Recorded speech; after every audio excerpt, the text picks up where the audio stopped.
Members of Toronto East York Community Council, could you please come to Committee Room 1?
Good morning.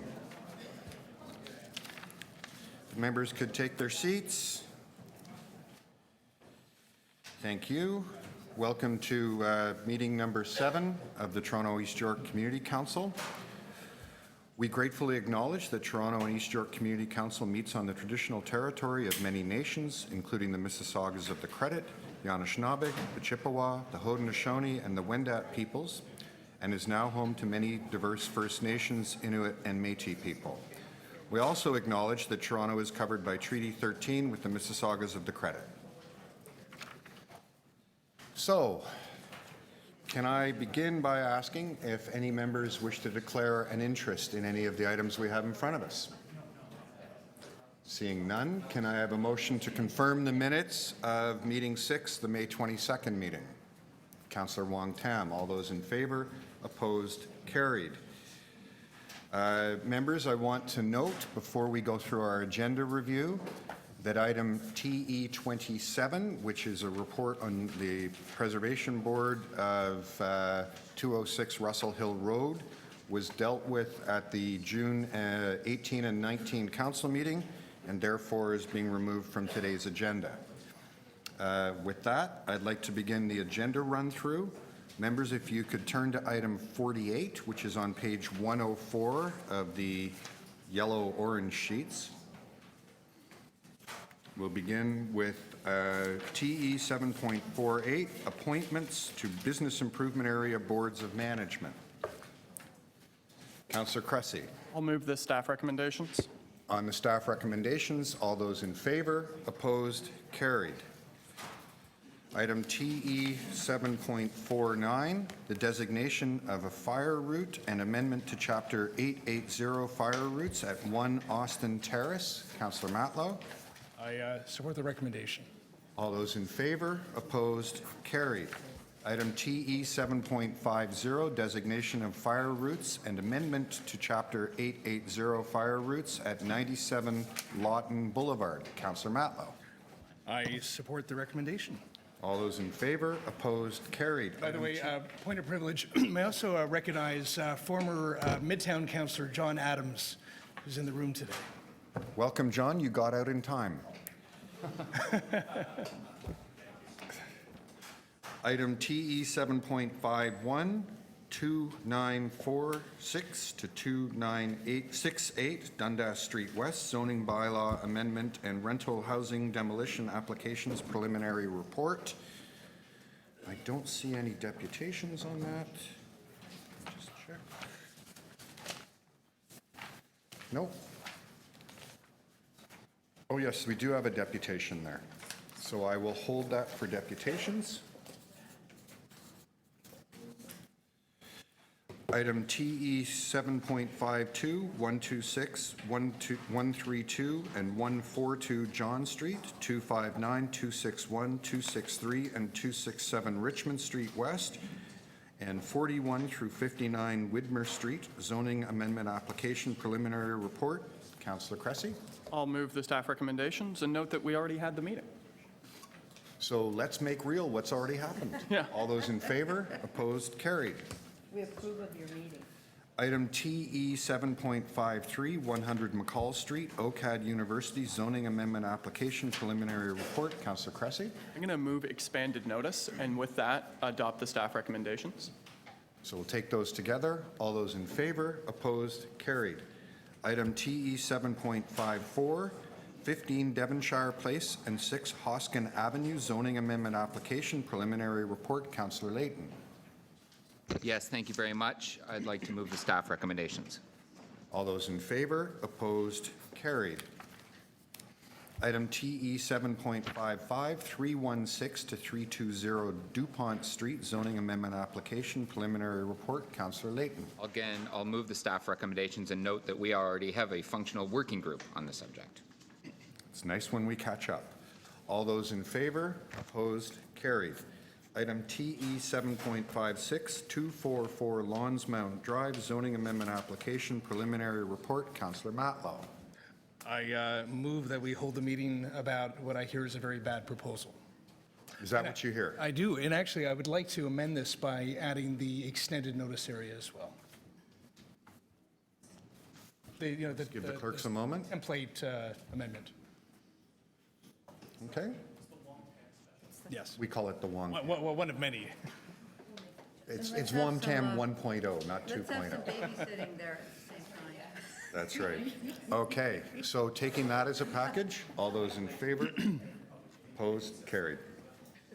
Item TE 7.57, 1485 to 1525 Yonge Street, 1 through 31 Heath Street East, and 30 through 36 Alvin Avenue, official plan amendment and zoning amendment application, preliminary review. Councillor Matlow. Yeah, so I move that we have the preliminary report goes through, we hold the public meeting for not only what I hear, what I know to be an absolutely horrid development proposal, completely exceeding all plans for Yonge and St. Clair and setting a precedent that we should all be very concerned about, and I move the extended notice area. Okay, They're doing some creative things in the public realm, though, I'll give them that. there you go. We're better informed than we were a moment ago. So with that, on the motion including extended notification, all those in favor, opposed, carried.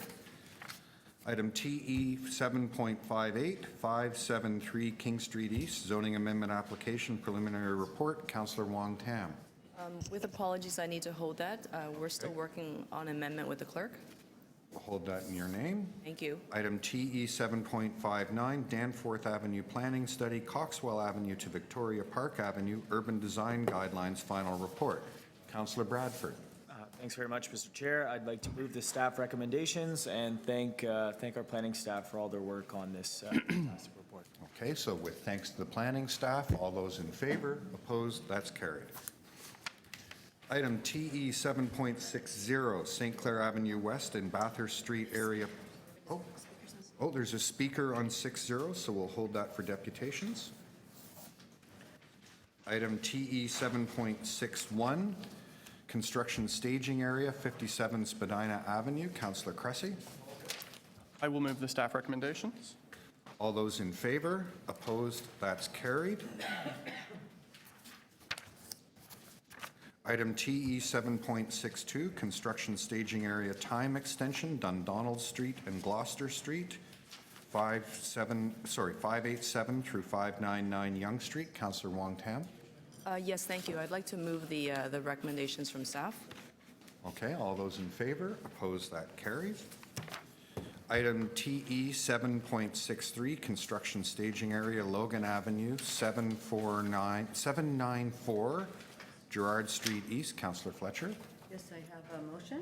Clerk, set that.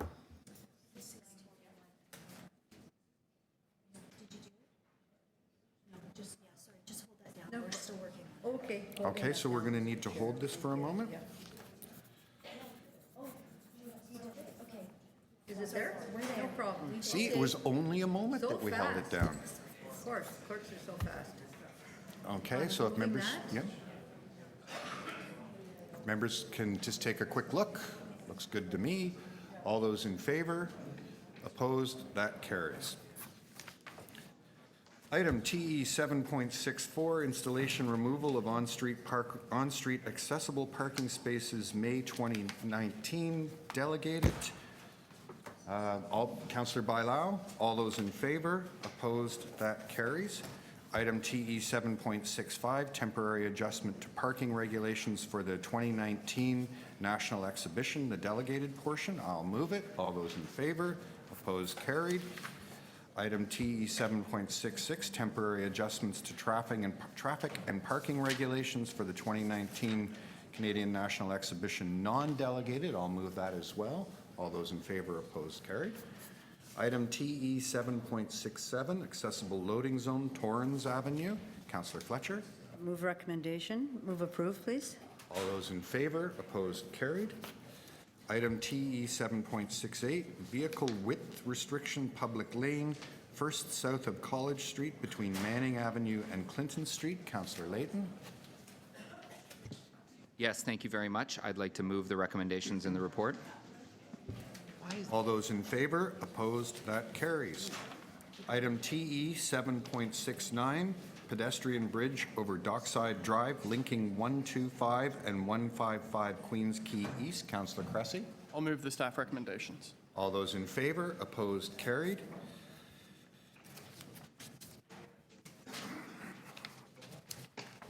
Item TE 7.70, pedestrian bridge connecting 45 Bay Street to the Air Canada Centre, 50 Bay Street through 81 Bay Street. Councillor Cressy. I'll move the staff recommendations and note that the report still refers to the Air Canada Centre, just like all reports going forward will still refer to the Sky Dome. Sky Dome it is. Here, here. Hear, hear. All those in favor? Opposed? Carried.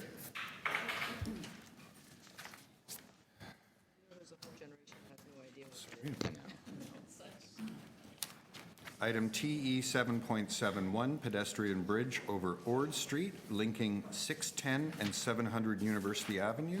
Councillor Layton. Yes, I'll move the recommendations in the report. All those in favor? Opposed? Carried.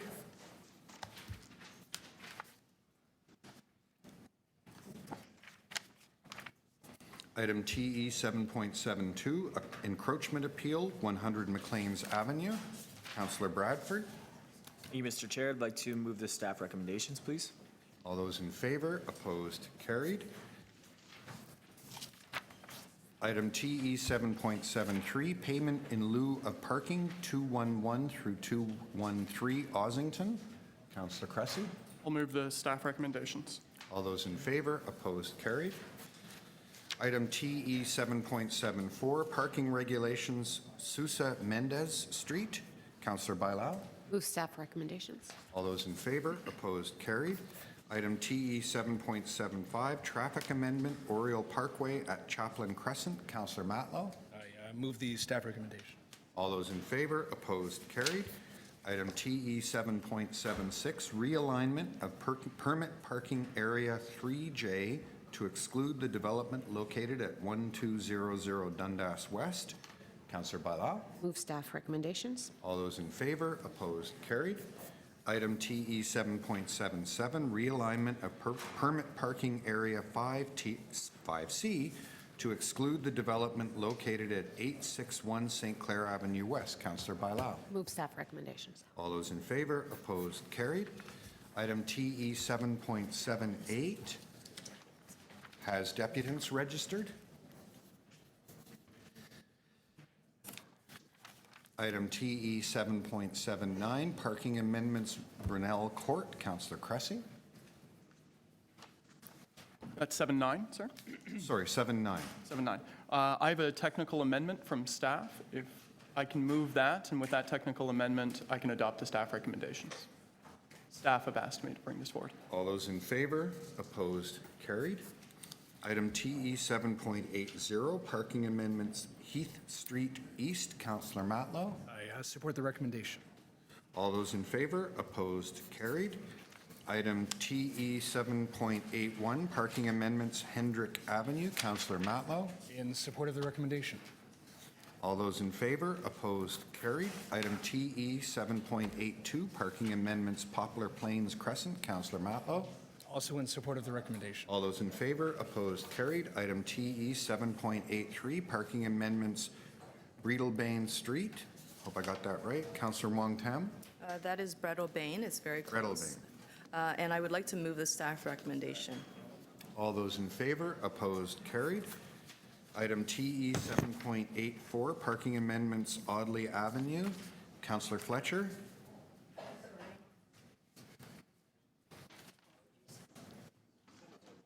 Is it, 84, Audley Avenue. I will approve the recommendation, please. On the recommendations, all those in favor, opposed, carried.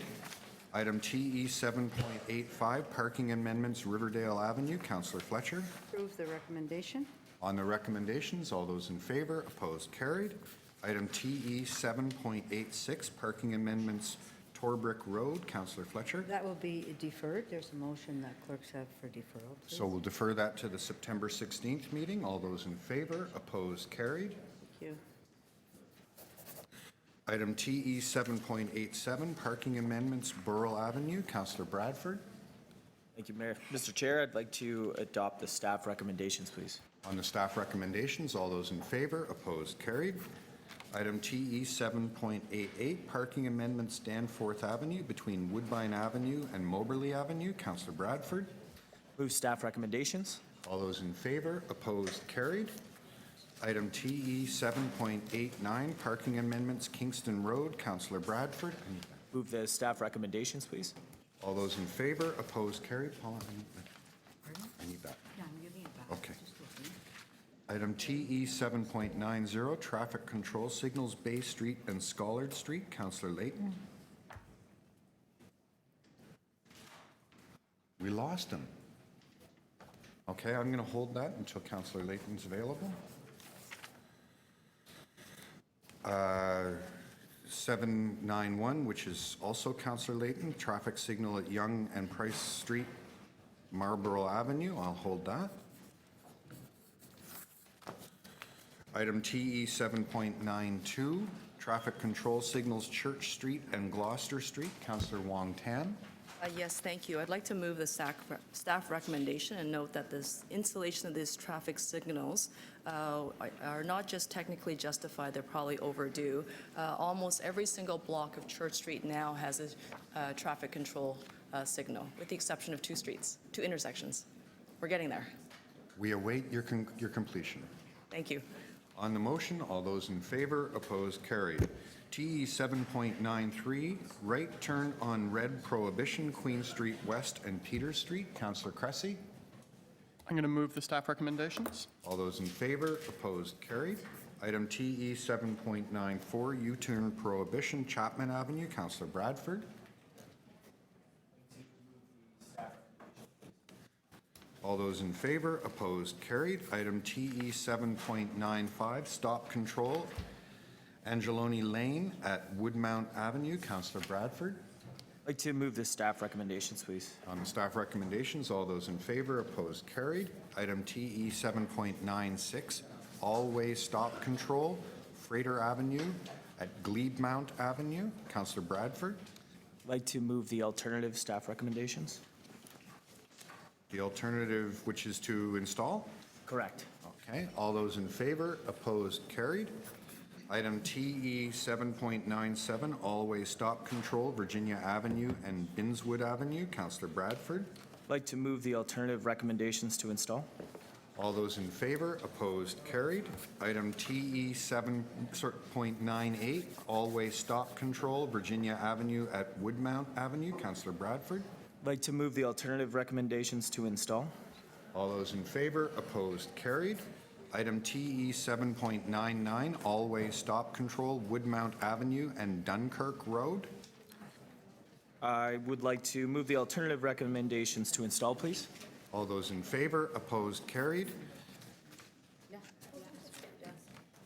Councillor Layton, while you were out of the room, I held 2 items of yours. Yes, my apologies. That's fine. TE 7.90, traffic control signals, Bay Street and Schollard Street. We need to defer this for one cycle, Okay, so we'll defer the that September meeting. till the September Yeah. meeting.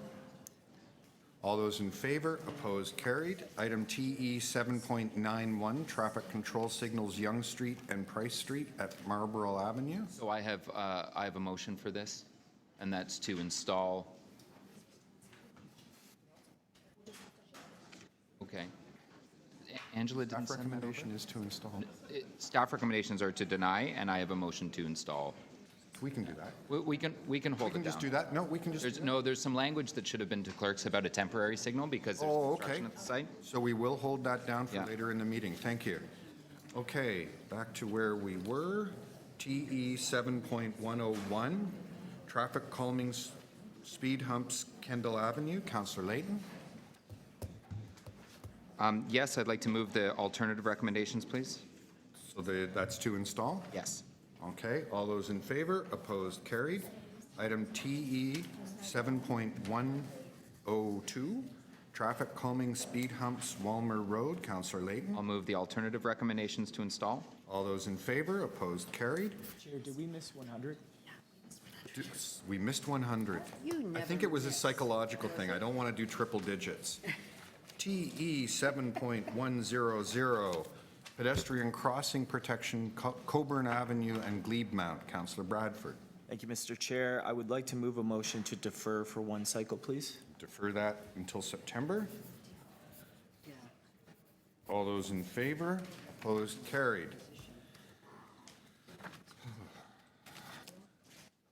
Item TE 7.103, traffic calming speed humps, Wells Street. Councillor Layton. Yes, I'll move a motion to improve the installation of speed humps. So the alternative recommendations to install. Right. All those in favor, opposed, that carries. Item TE 7.104, traffic calming speed humps, Poplar Plains Crescent. Councillor Matlow.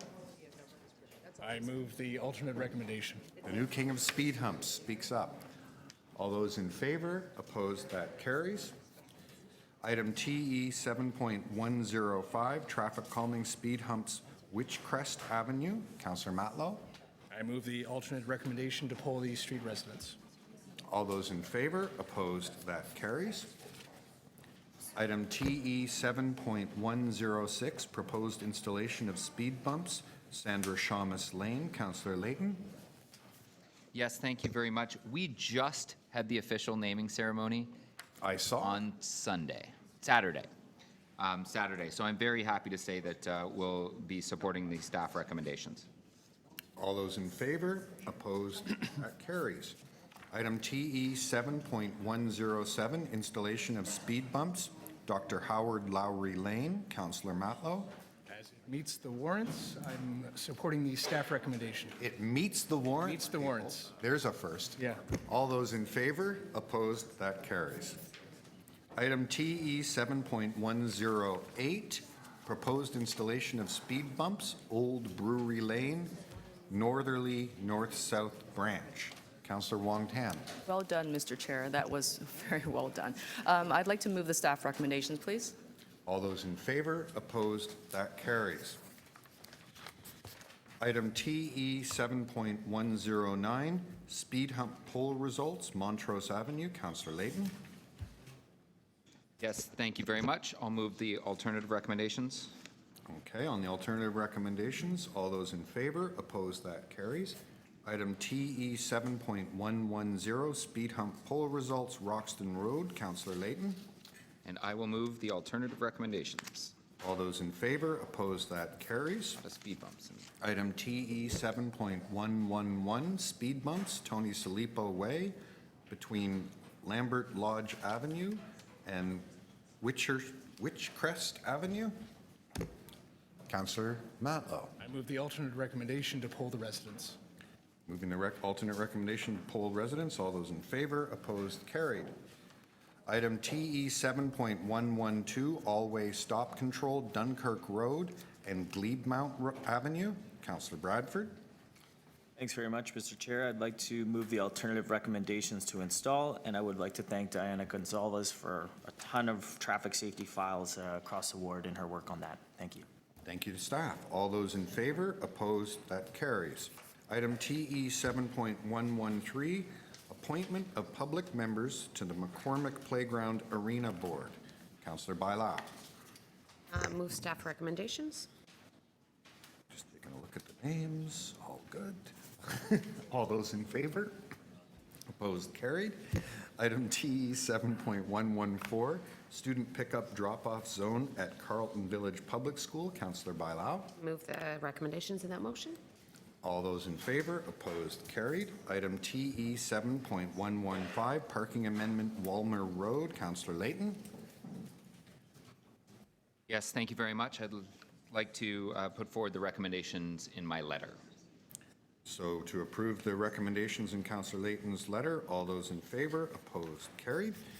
Item TE 7.116, St. Lawrence Neighborhood Traffic Studies. Councillor Wong Tam. Yes, thank you very much. I request that, I move the recommendations also contained in my letter.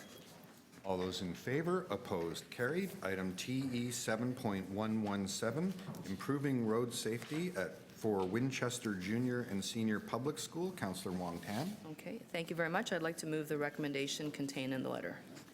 All those in favor, opposed, that carries. Item TE 7.118, installing speed humps on Alexander Street between Yonge Street and Mutual Street. Councillor Wong Tam. Yes, thank you. I'd like to move the recommendation contained in the letter. All those in favor, opposed, carried. Item TE 7.119, installing speed humps on Gloucester Street between Yonge Street and Jarvis Street. Councillor Wong Tam. Thank you very much. I'd like to move the recommendations contained in the letter. All those in favor, opposed, carried. Item TE 7.120, installing speed humps on Isabella Street between Yonge Street and Jarvis Street. Councillor Wong Tam. Thank you. I'd like to move the recommendations contained in the letter. All those in favor, opposed, carried. Item TE 7.121, improving road safety on Power Street between Richmond Street East and Adelaide Street East. Councillor Wong Tam. Thank you. I'd like to move the recommendations in the letter, and this concludes the 6 motions, all trying to improve road safety in Ward 13. Very good work. All those in favor, opposed, carried. Item TE 7.122, endorsement of Toronto International Film Festival events for liquor licensing purposes. Just going to hold it down. We're not quite ready on it yet. So we'll hold that in Councillor Cressy's name. Yeah. Okay.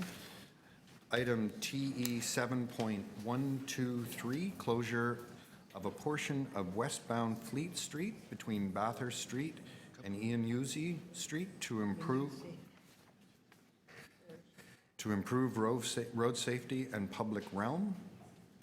I will move the staff recommendations. This is long planned, but we are pedestrianizing a street at one of the worst intersections in the city at Bathurst and Lakeshore. One of the worst. One of the Each worst. of us has the worst. But this is, I've got my worst. but have you pedestrianized a street in it? Very good. Okay, so on that, all those in favor, opposed, carried. One block of this street. So, members, I now need a motion to introduce items of new business, items 124 through 134. Councillor Fletcher, all those in favor, opposed, carried. I note that there's still more coming, but nevertheless, we have now established the record this term for a number of items on a committee agenda. Let's hope we don't ever break it. I'll find a way. Okay. Why don't we go through those? You've had those circulated already, members. So item TE 7.124. Just get there. Sorry. Appointment of public members to the Moss Park Arena Board. Do I have a mover? Yes, thank you. I'd like to move those recommendations. Councillor Wong Tam. All those in favor, opposed, carried. Item TE 7.125, parking amendments on Vaughan Road. Councillor Matlow. I'd like to move my letter. You can move the recommendations in the letter. All those in favor, opposed, carried. Item TE 7.126, Councillor Matlow, regarding the extending the road alteration and parking amendment pilot project on Avenue Road. Yeah, I'm going to hold that down because there's some refinements to make to the So recommendation. we'll hold that in Councillor Matlow's name.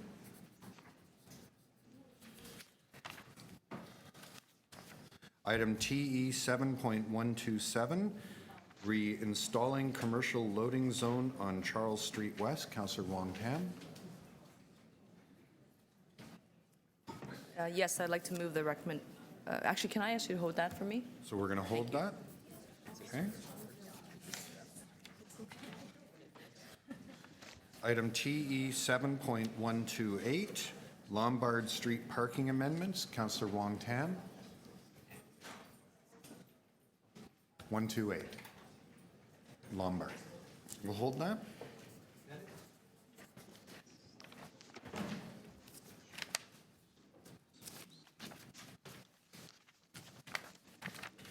Item TE 7.129, Leslie and Lakeshore intersection safety. Councillor Fletcher.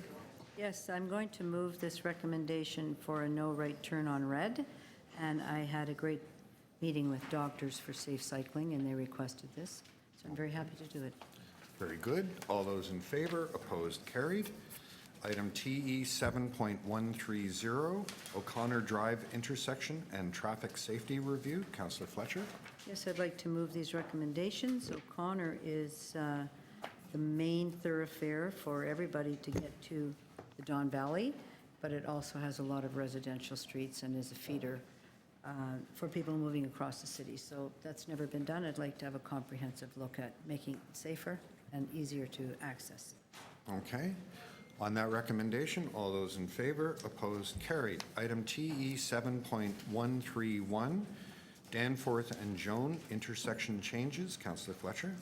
I just have to, there's a mistake here. So we'll hold it The letter for, said Danforth, but actually the body of the letter said Dundas. So we made a mistake sending that in. It should be Dundas and Jones. I so the think that's easy. recommendation says Dundas? The recommendation says Dundas, but the title says Danforth, and I'll have the letter resent with the proper title.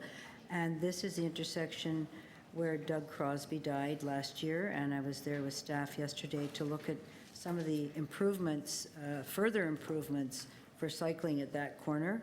And this is a very important piece of work to be done here. Thank you. All those in favor? Just we'll hold it because we need the revised attachment. Oh, we have to hold it until we Oh, have till you the get the actual revised revised attachment. So there's- attachment in my hand? staff are sending Okay, that. so we'll Thank you. hold that. And Okay, Councillor and I'll have a Fletcher's recorded vote on that too when when we it get to comes. it, please. You can remind me when we I get there? will, yeah. Thank you. Item TE 7.132, the Apple Grove Community Complex Board of Management. I'll move all of the new board members and say this is an AOC, fantastic AOC that's leading the work of the new food hub in Gerard East. So I'm very happy with all the people on this board and what a great city community center this is. So Very good. All those in favor, opposed, carried.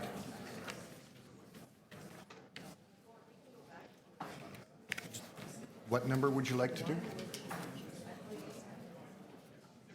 If we could just have a little bit of quiet, people, please, in the back corner.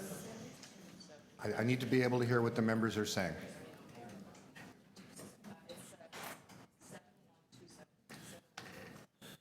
Okay, members, if we can go back to item TE 7.127, installing a commercial loading zone on Charles Street West. Councillor Wong Tam. Yes, I'd like to move the recommendation in the letter. All those in favor? Opposed? That carried. Do you want to do 8 as well? Okay. Item TE 7.128, Lombard Street parking amendments. Councillor Wong Tam. Okay, yes, thank you. I'd like to move the recommendations in the letter. All those in favor? Opposed? Carried. Item TE 7.132, no, we did that, didn't we? Yeah? Okay. Item TE 7.133, request to conduct a poll on the installation of speed humps on St. Clair Gardens. Councillor Bailao. The recommendations in the letter? All those in favor? Opposed? Carried. Item TE 7.134, speed reduction on Osler Street between Davenport Road and St. Clair Avenue West. Councillor Bailao. Move recommendations in the letter? All those in favor? Opposed? Carried. All righty then.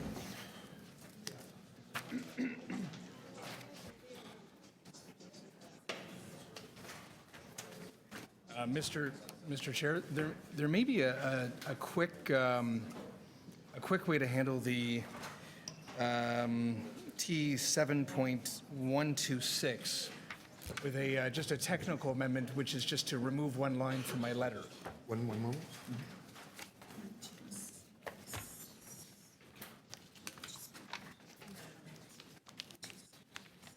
What is it you'd like to do, Councillor Matlow? So if you turn to TE 7.126, it was an item of new business with regard to the road alteration and parking amendment pilot on Avenue Road. You'll see in my letter that there are 3 recommendations. The last one is, number 3, the City Council direct that Avenue Road be returned to its previous conditions when the 1-year trial period is complete.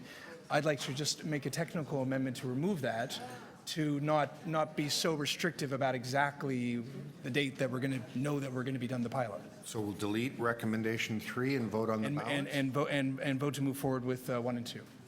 Okay, members? Ready? Okay. All those in favor? Opposed? Carried. All right. With that, we'll go back to our 9:30 items. Members of the public, if you are here to make a deputation and you had not previously registered, you can speak to the clerk staff over there. You see the hand waving? Very good. Also, I want to remind people, if you have a presentation that requires audio-visual assistance, a laptop that you need to plug in or something like that, you can please, before your deputation, do go speak to the AV staff in this corner of the room so that we can make sure that we can handle your presentation. Okay? With that, I would like to call item TE 7.1, the naming of an existing public lane south of Richmond Street West, extending easterly from Tecumseh Street. Are there any members of the public who wish to make a deputation on this item? I don't see any. Councillor Cressy? I will move the staff recommendations. Sir, are you here for this item? We have... Oh, you're just making yourself comfortable, getting settled in. Okay. So on Keeping it 7.1. moving. On 7.1. That's Okay, 2 there we approvals go. right there. All those in favor, opposed, carried. Item TE 7.2, permanent closure of stratified portion of Walton Street as public highway. Are there any members of the public who wish to make a deputation on this item?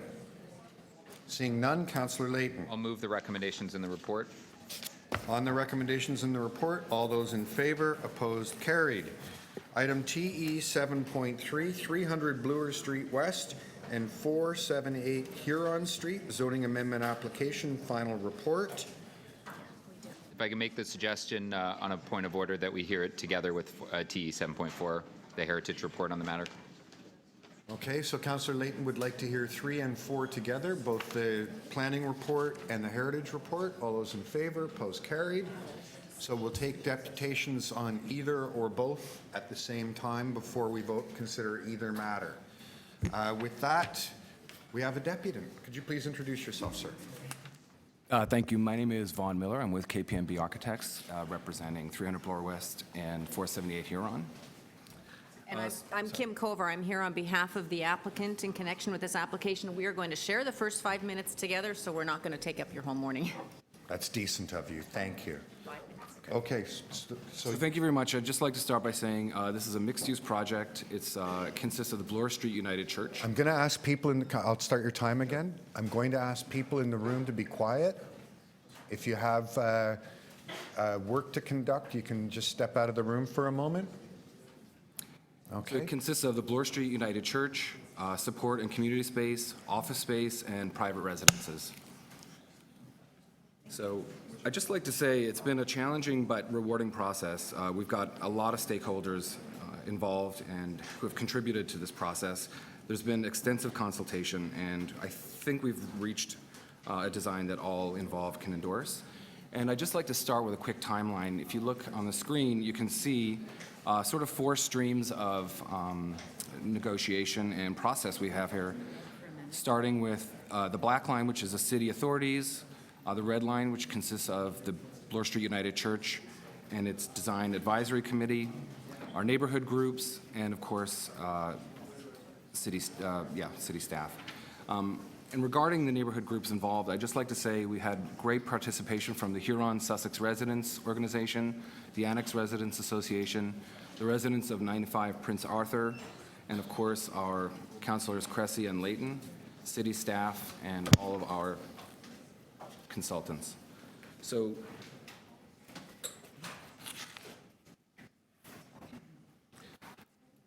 just to put the project in context, 300 Bloor is at the corner of Bloor and Huron Streets. It's located conveniently between the George Street Station and the Spadina Street Station.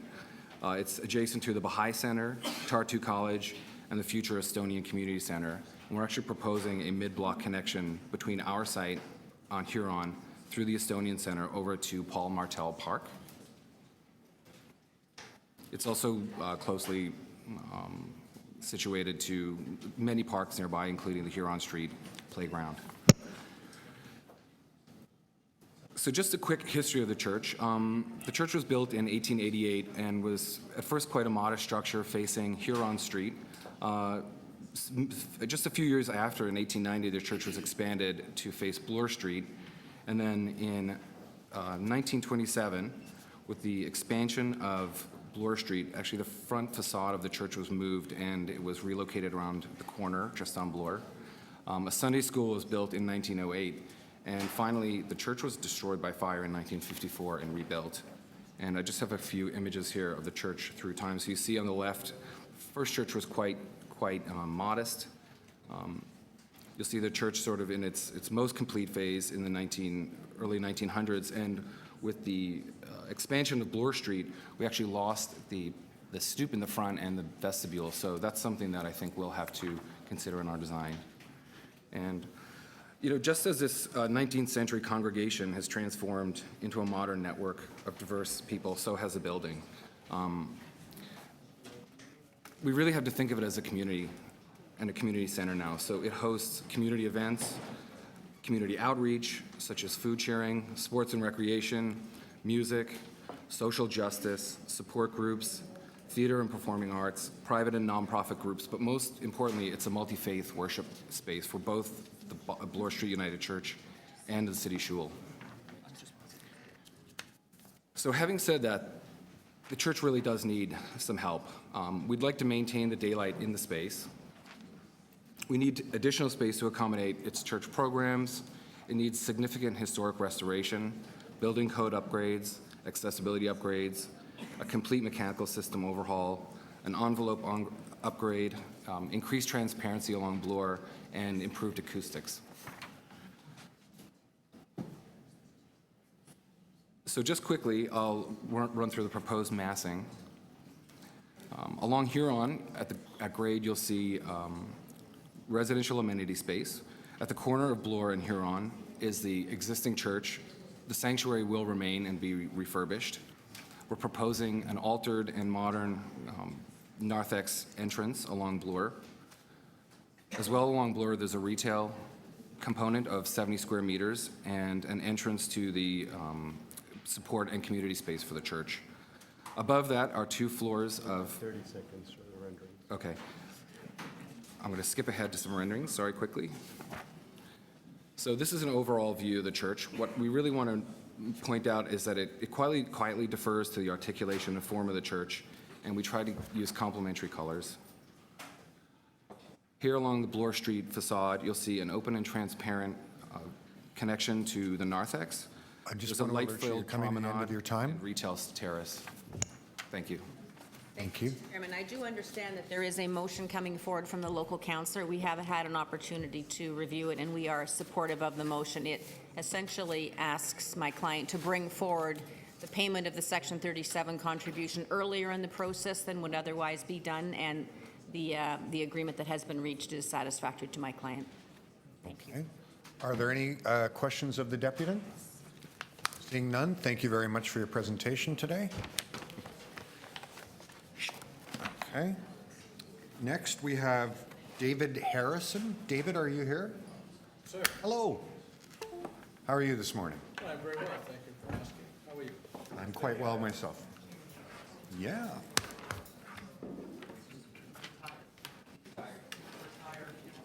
Abdicated.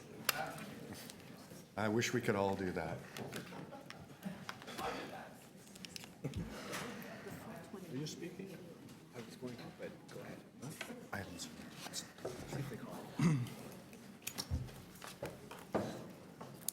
it. Okay, Your Majesty, you have 5 minutes. You can watch your time over here to my right. Can you hear me? Is this on? I don't know. It'll come on in a sec.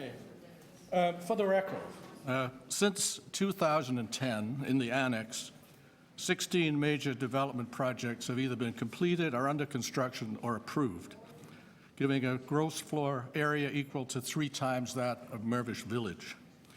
7 projects were appealed to OMB, and ARA was a party or participant in most of them, so we know very well what happens when the city building process breaks down. This project, Bloor Street United, was number 17 in the annex since 2010. Will not be appealed, we hope, and it's one that needs to be praised in these dark days of adversarial city building in Toronto. The initial proposal concerned us. It was a 38-story tower adjacent to a low-rise neighborhood, 4-story above-grade parking, and an underdeveloped public realm. We invited the church and developers to form a working group to address our concerns, and Councillor Cressy enthusiastically agreed to coordinate and chair the group.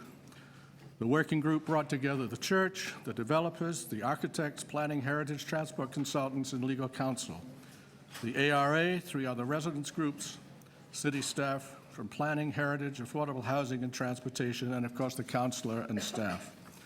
Coordinating such a large group was a challenge. Councillor Cressy chaired 5 meetings over a year and addressed the complex agenda on massing, height, heritage, public realm, etc. Councillor Layton picked up the baton after the last election, and over 2 additional meetings brought us all to a final consensus on the project. The height came down considerably. The tower was moved south towards Bloor, away from the neighborhood, and parking was relocated underground. Major improvements were made to the public realm through a POPs and a mid-block pedestrian connection.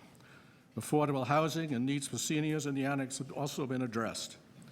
Every part of the project required compromises. Everyone in the working group likely not happy with all the compromises, but our mutual respect and common interests in a collaborative city building way finally led to a consensus. ARA considers this particular working group experience to be among the most successful in the annex over these many years. In the era of Bill 108 and the eviscerated OPA 406, this collaborative process is a model that we will repeat and improve on in other development applications in our community. We urge councillors to approve this application, and we urge you all to adopt the working group method as a way of getting consensus on development proposals. Thank you. Thank you. Are there any questions? No? Wait, maybe if Councillor Layton. how would you, and it's funny, Councillor Wong-Tam just asked me this question, and I think it was a very useful working group process. Some aren't as useful. If you could give advice to the consultants, lawyers, and developers that are sitting behind you and to our planning staff and council. What made this working group so functional? Well, I think it was a common desire to come to a consensus. I would say that the ARA is fortunate in that we do have people with experience in planning matters. That's very important, so that when residents groups come to a working group, they bring some knowledge. I mean, that's very important. But it was definitely a desire on all parts to come to a decision. And I think it's clear that under, this very difficult new planning regime, the chances of developments going right to appeal is great if developers are not prepared to work with the community and the city to try and come to consensus.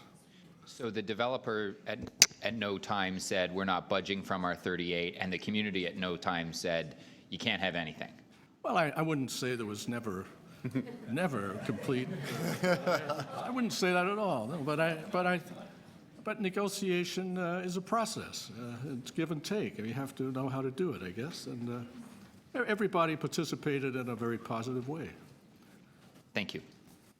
Thank you. Any additional questions? No? Thank you very much for your deputation today. Dismissed? Dismissed. Next, I have Edward Lehman. Edward, hello. Good morning. I was actually speaking with David, so Okay, so the points that David made, we were going to make jointly, but he's a much better speaker, so... I know we all exist in his shadow, don't we? Thank you very much, then. If I could just, there we go. Mary Ann McKenna. Vaughn Miller spoke for Mary Ann. Okay, Michael Hilliard. Hello, Michael. Morning. My name is Michael Hilliard, and I'm a member of Bloor Street United Church. 20 years ago, I left a church meeting early. And in my absence, I was volunteered to chair a committee to look at the redevelopment of Bloor Street United Church. I share this story for two reasons. One, to give you a sense of how long we've been at this, and two, to remind everybody not to leave meetings early. 20 years is a long time, but good things sometimes take a long time, and I think the proposal you have before you today is a very compelling one. The proposal contemplates a new worship space that is appropriately sized for this era, that acknowledges the legacy and the heritage of the women and men who have gone before us. It will make a beautiful new home, not only for our congregation, but for our elder brothers and sisters in the faith in the congregation of City Shul. The proposal contemplates flexible and accessible non-worship space from which we can continue our local and global outreach. And we will continue our practice of making our space available to members of the community so that seniors will have a place to gather, so those struggling with addiction will have a place to participate in their 12-step programs, where musicians and artists will have a place to practice and perform, and where kids will have a chance to play sport ball. We're also proposing to build office space, which will serve as the future home for the national headquarters of the United Church of Canada, moving our national church back to the heart of this wonderfully diverse and multi-faith city. And we are also building a mix of residential size units so that families can consider this as a place to grow up, and people like seniors who are downsizing, hopefully my parents, will consider moving back into the city. And you have heard and seen images of what a beautiful building this is going to be. So when I step back and envision the future of this project, I imagine a beautiful space that's vibrant and alive with activity, a place where people can live, work, play, and pray. Today is a significant milestone for us, and there are numerous people who've made contributed a tremendous amount of work to get us to this point, and I'd like to thank all of them, but I can't, but I want to acknowledge a few. I want to start by acknowledging the members of the community who actually came out to our community meetings and voiced their views. And I also want to thank all the members of the working group. It was a tremendous commitment of time and a tremendous undertaking of thoughtfulness to get us to where we are. So I thank them for that. I also want to thank our development team for not only their hard work and creativity, but for allowing us to get up and say, with integrity, that this is a process where we would like the input of the community, and then to take that input and actually make the proposal a better one. And I'd like to thank city staff for the care and attention that they've brought to this project. I see Barry's here. Thank you very much, Barry. And I'd like to thank Councillors Cressy and Councillors Layton. You both have been very generous in your time to me personally and to our congregation in helping us guide us through this process. I think your involvement in the working groups was a tremendous commitment of time. And I think, Councillor Layton, your commitment to pick up that baton, as we heard, and get us across the finish line was very much appreciated. So thank you to both of you. This past 20 years has been a difficult time. There's been ups and downs. And notwithstanding the dubious way it started for me personally, it really has been a labor of love. So I just wanted to end by thanking Community Council for giving me an opportunity to speak to this labor of love and for considering our proposal today. Thank you. Thank you. Are there any questions? No? Thank you very much, Michael. So now that Michael has stepped away, is there anything we can appoint him to? Oh, seriously. Yeah, you can do the transit plan for us with the province. That'll take 20 years. Are there any other members of the public who wish to make a deputation on this item? No? Seeing none? Councillor, anyone ask questions of staff? No? To speak? Councillor Cressy?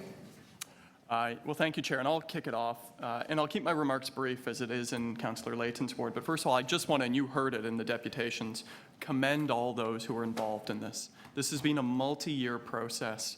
And from the residents in the annex, certainly, as this is in the annex, but also 2 other residents associations who are actively involved, the church at Bloor Street United, the development partner, and city staff from multiple divisions who endured through many working groups.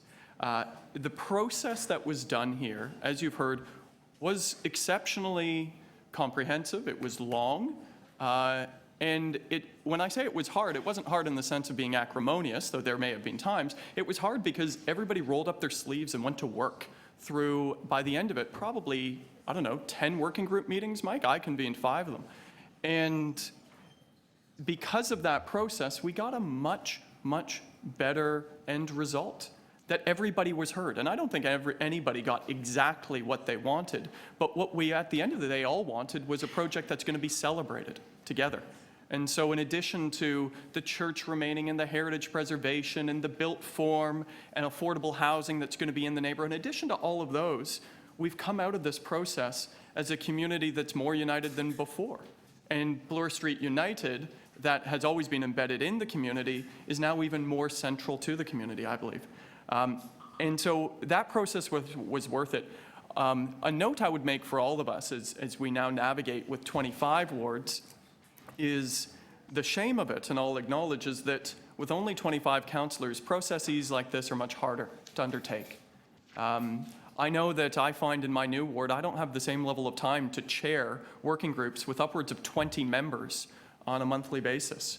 And so how we as councillors seek to replicate the end result we've seen here, which is a spectacular one with the diminished time that we all have, is something that I know we all struggle with. And I must admit, as I was listening to this in my beloved annex, where I used to represent and now don't, I was actually, as we heard through this presentation, feeling a sense of remorse that I don't actually have the time to chair these types of working groups anymore. And so I don't see the same level of coming together because there's just under the 25 ward system. So we need to figure out how to make that work better. That's part of the Special Committee on Governance. But not to move too far off track, this has been a spectacular end result and a real commitment to the neighborhood, the hard work of the Annex in Harvard Village and others, and the development partner and team and city staff. And a real commending thank you to all involved.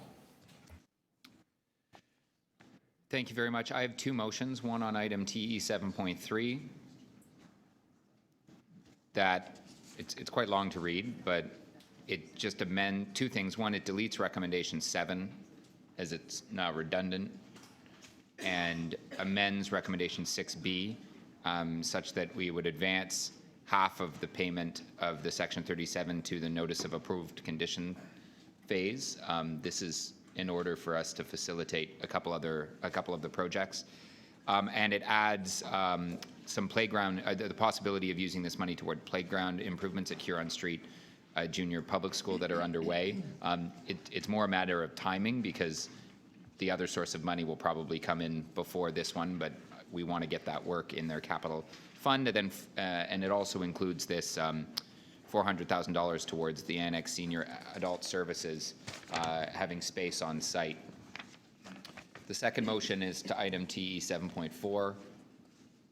And these are the recommendations. It's long, but they're the recommendations from the Toronto Preservation Board.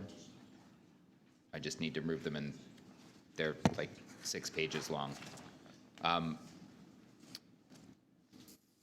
Just if I could, first, I wanted to thank the working group for all of their hard work on the matter.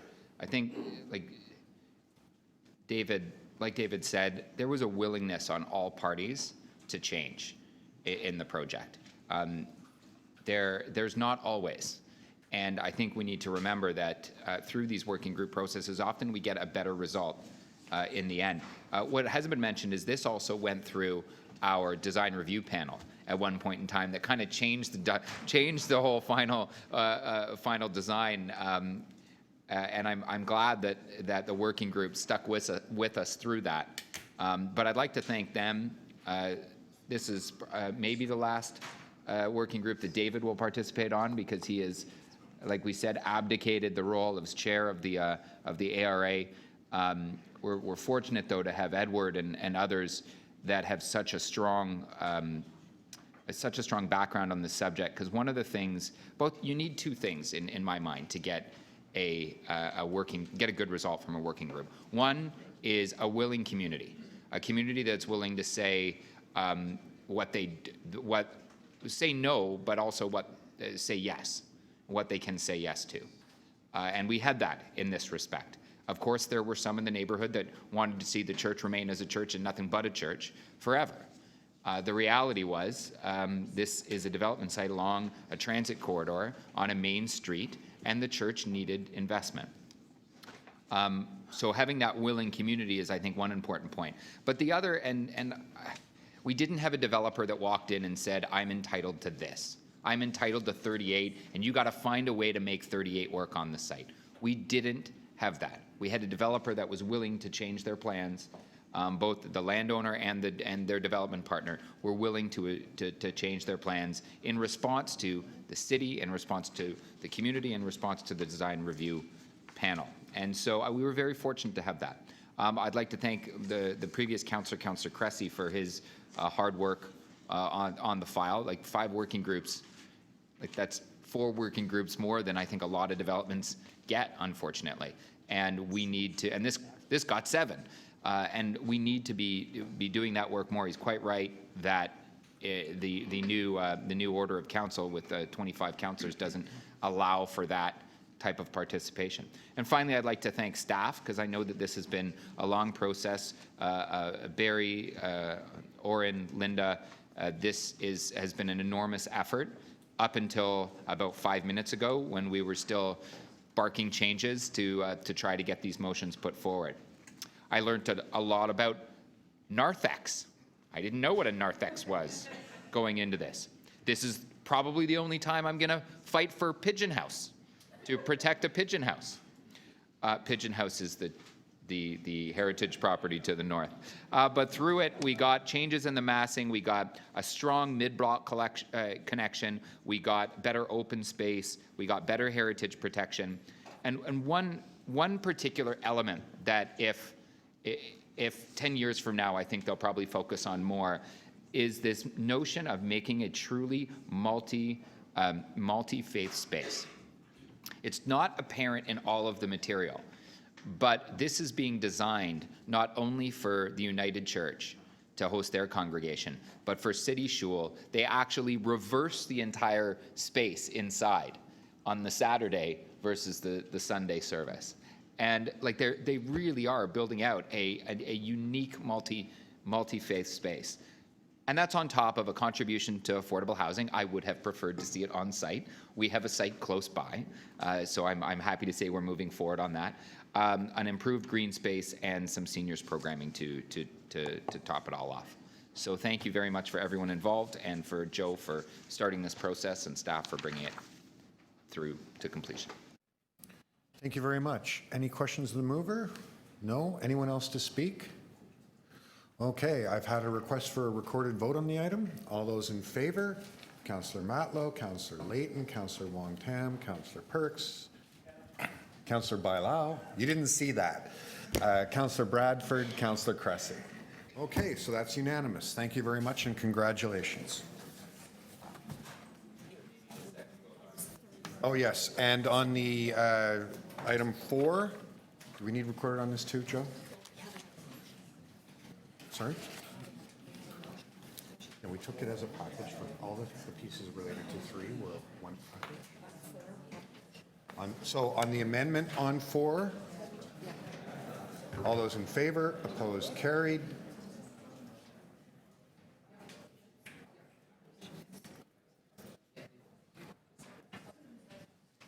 Okay, so we're good?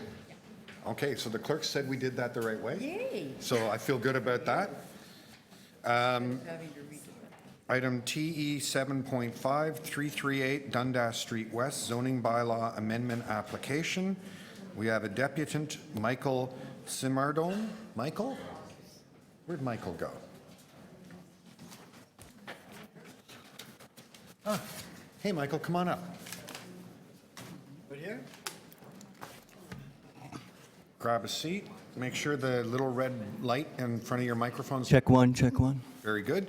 So, Michael, you have 5 minutes, and you can see your clock over here to my right. Okay. Please go ahead. Thank you for your audience.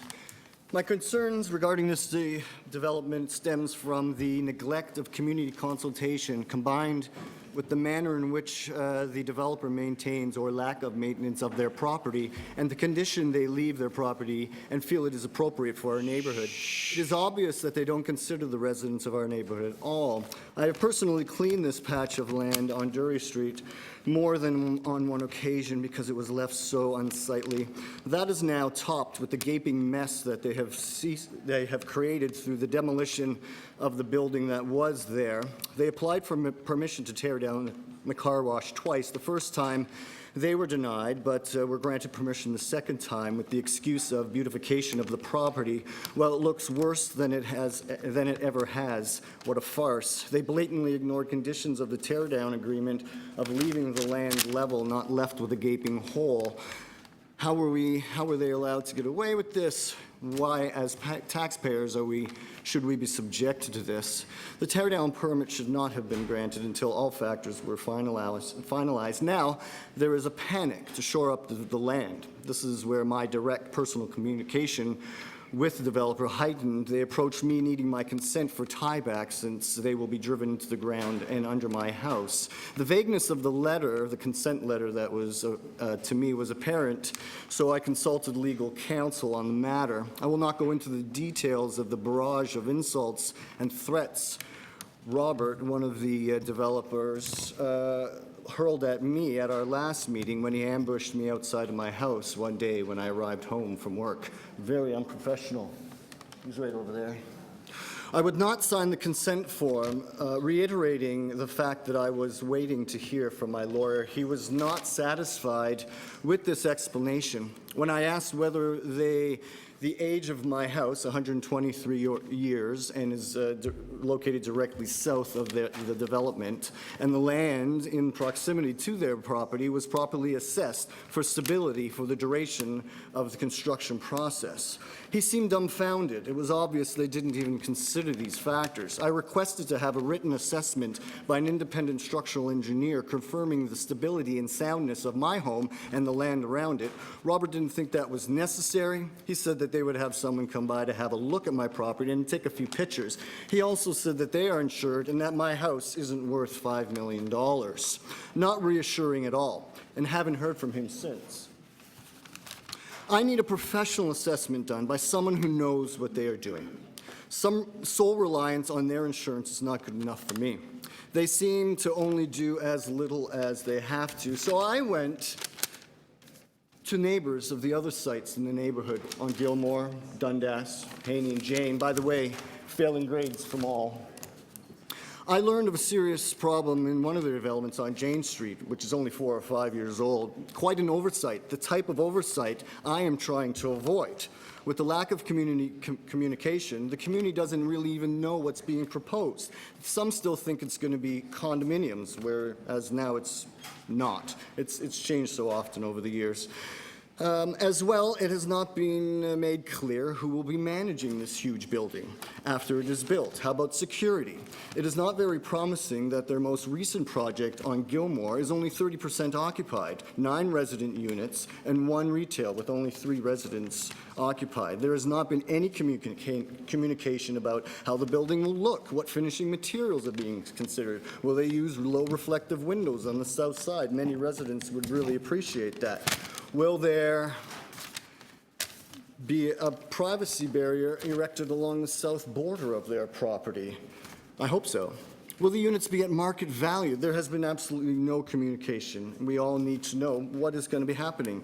I'm not against the development. I just think it's important that it is done properly and with the neighborhood and people who will be impacted by 3 or 4 years of construction and then the influx of at least 140 people. There has to be more transparency. I have been dealing with this this issue since 2005. 3 different councilors, 3 different property owners, and I think 3 different planners. Same problem, though, no community involvement. Thank you. Thank you. Any questions of the deputy? No, seeing none. Any questions of staff? Seeing none. Okay, so I'll move the staff recommendations. All those in favor? Opposed? That carries. With thanks to the planning staff. Congratulations. Well done.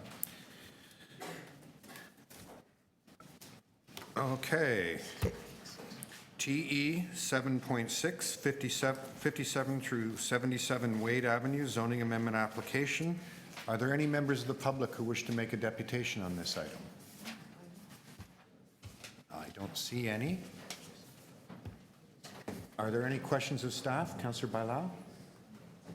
This is item 6. No questions of staff? Then to speak, Councillor Bailao.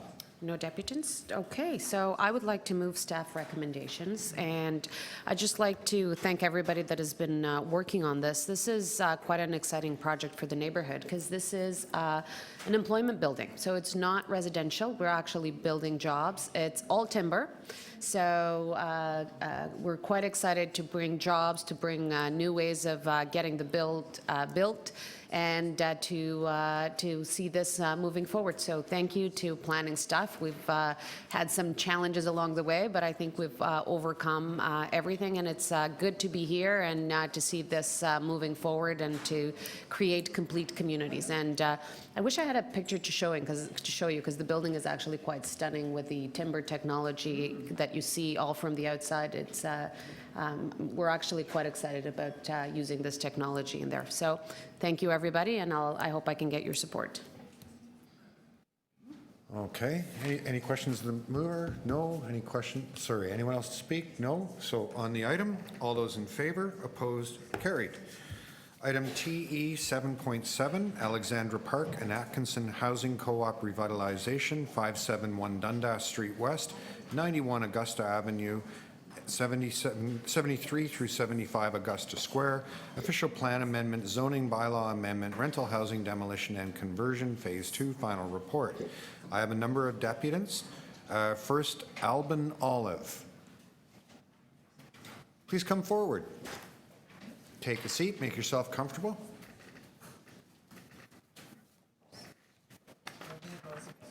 Okay, that's fine. If you could just, when you're settled, give us your name so we know who we're listening to. I'm Labib Chowdhury. Pardon me? Labib Chowdhury. Okay, and? Alban Olive. Very nice. Okay, so you can see your time over here on the clock to my right. Please go ahead. Yeah. Councillors, ladies and gentlemen, I am Alban Olive. I am a resident of Atkinson Housing Corporation. I live in this community for over 14 years. I am a member of the Revitalization Working Group. And as far as I understand, I was here and I heard everybody talk of the working group, which is very vital towards the development of a community and a society. So on behalf of Alexander Park and a member of the working group, I will outline our priorities of our working group. Meetings are held at the Alexander Park Community Center, which is the main nucleus for our development of our revitalization. It comprises of Alexander Park residents, TCHC, tenants, and Atkinson Co-op members. Discusses and provides input on planning, construction, community economics, development, community engagement, and other issues related to the revitalization. Develop the revitalization guiding principles, and I will explain what it means to our community and towards our development. In 2007, a group of concerned residents and the local councillors approached TCHG about revitalizing Alexander Park. Alexander Park tenants and co-op members with Toronto Community Housing developed these 10 principles. It's called the 10 guiding principles. 0 displacement. Everybody in the community can stay in the community throughout revitalization. Good housing. Toronto Community Housing is committed to provide all residents with decent, safe houses. More than houses. Revitalization is about more than repairing or replacing houses. It creates an opportunity to increase local jobs, provide training, and improve community services. Planning together first. Toronto Community Houses will work with tenants and co-op members to create a plan for revitalization. Meeting will happen until an appropriate achievement plan is developed. 5, minimal disruption. Toronto Community Housing is committed to minimize the impact of construction. 6, tenant and co-op members' rights. Toronto Community Housing tenants or Atkinson Co-op members who are living in the community when revitalization begins here have the right to live in the community when revitalization is completed. Connection. Revitalization will improve the physical and social connection within Alexander Park and with neighboring communities by improving the safety, accessibility, and connection between streets, pathways, and gathering places. It should create opportunities for residents from all backgrounds, from both inside and outside of Alexander Park. Participation, revitalization should be from start to finish. Green, clean, and beautiful. We need a green, clean, and beautiful environment. And last of all, opportunities. Revitalization should work towards improving economic opportunities for residents as well as learning, recreation, and social opportunities for all, especially children, youth, and elders. Thank you very much. I will say on behalf of our working group, we have started from 2007, and we are still going. That shows there are improvement, there are good statistics towards our community economic development. We have achieved goals way beyond which we have already dreamed of reaching. So on behalf of Alexander Park, I want to extend an invitation to councillors and members of the community to visit Alexander Park. Thank you very much. Thank you. Thank you very much. Are there any questions of Alban? No? Thank you very much. Labib. Thanks. My name is Labib Chowdhury, and as a resident of Alexander Park, a student at U of T, and a board member for the community, I would like to discuss some of the impact the revitalization has had on me and my community. I was part of the first phase of revitalization, and because of that, I now live in one of the new townhouses that were built. Not only did it solve much of the constant issues pertaining to the old townhouses that were built over 50 years ago, a lot of the input and the design process came from residents themselves through the monthly meetings with the builders and city staff. The revitalization has not only delivered new houses, but provided us with an opportunity to leverage our new relationships in providing jobs for residents, helping to set up new programs initiated by residents, and by funding many of our social events. Eventually, a new community center will be built for people in the area to use. None of this would have been possible without the revitalization. Through Tridel and TCHC, I have been able to work alongside a revitalization manager and a condo property manager as a summer student and gain valuable experience towards finding my career. Through the social development plan, we hope to achieve much more with our partners, including improving safety, improving programs and services, and improving social cohesion. I believe that the revitalization process has a lot of potential, and personally, I hope to see my community be more integrated with the rest of Toronto and be a place where people can feel like they can thrive. Are those your remarks? Thank you very much. Are there any questions? No? Thank you both. Next, I have Cindy Rottenberg-Walker. Hi, Cindy. And I take it that's Emily with you? Are you taking 5 minutes each or 5 minutes combined? 5 minutes total? Oh, I love that. Thank you. Your day easy. Good evening. A long day already. Good morning. Mr. Chair, members of council, my name is Cindy Rottenberg-Walker, a planner and partner with Urban Strategies. My colleague, Emily Wall, has been even more deeply involved in the Alexandra Park revitalization program, so we wanted to provide her here to you in case you have any technical questions that I'm not able to help with. So delighted to have had the opportunity to follow Mr. Olive and Mr. Chowdhury. I think they've said many of the things that I would have previously shared even better than I could. So I'll just highlight some of the key things in terms of the changes that are before council for approval as to implement the final part of Phase 2 of the Alexandra Park and Atkinson Co-op revitalization program.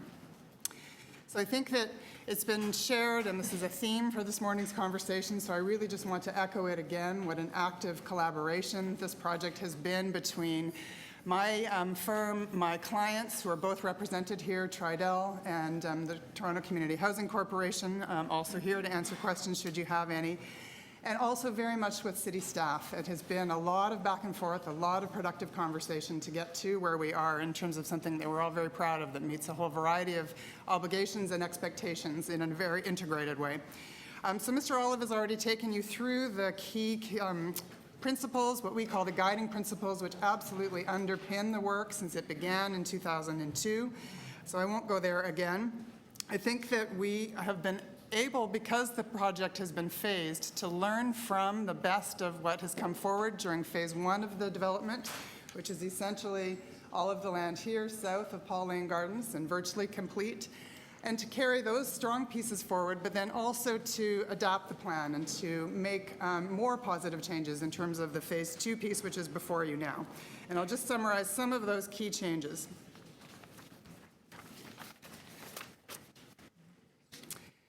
All of the changes, as Mr. Olive has described, were worked through in the working group meeting, which met effectively monthly through the duration of the process. There were 3 broader community meetings for anybody interested in the revitalization of the Atkinson Co-op and Alexandra Park to drop in. We were before the Toronto Community Housing's design review panel on 3 occasions and learned a lot from their feedback. And as I've already mentioned, had many, many interactions with both planning and urban design staff through the process. So one of the biggest changes that came forward in the time since the previous approval of Phase 2 was the community's desire to replace the building known as 73 Augusta. Currently on the screen, we're looking at the proposed master plan. So that building is no longer shown, but it is today in generally this location, the primary part of the building here with the tail this way.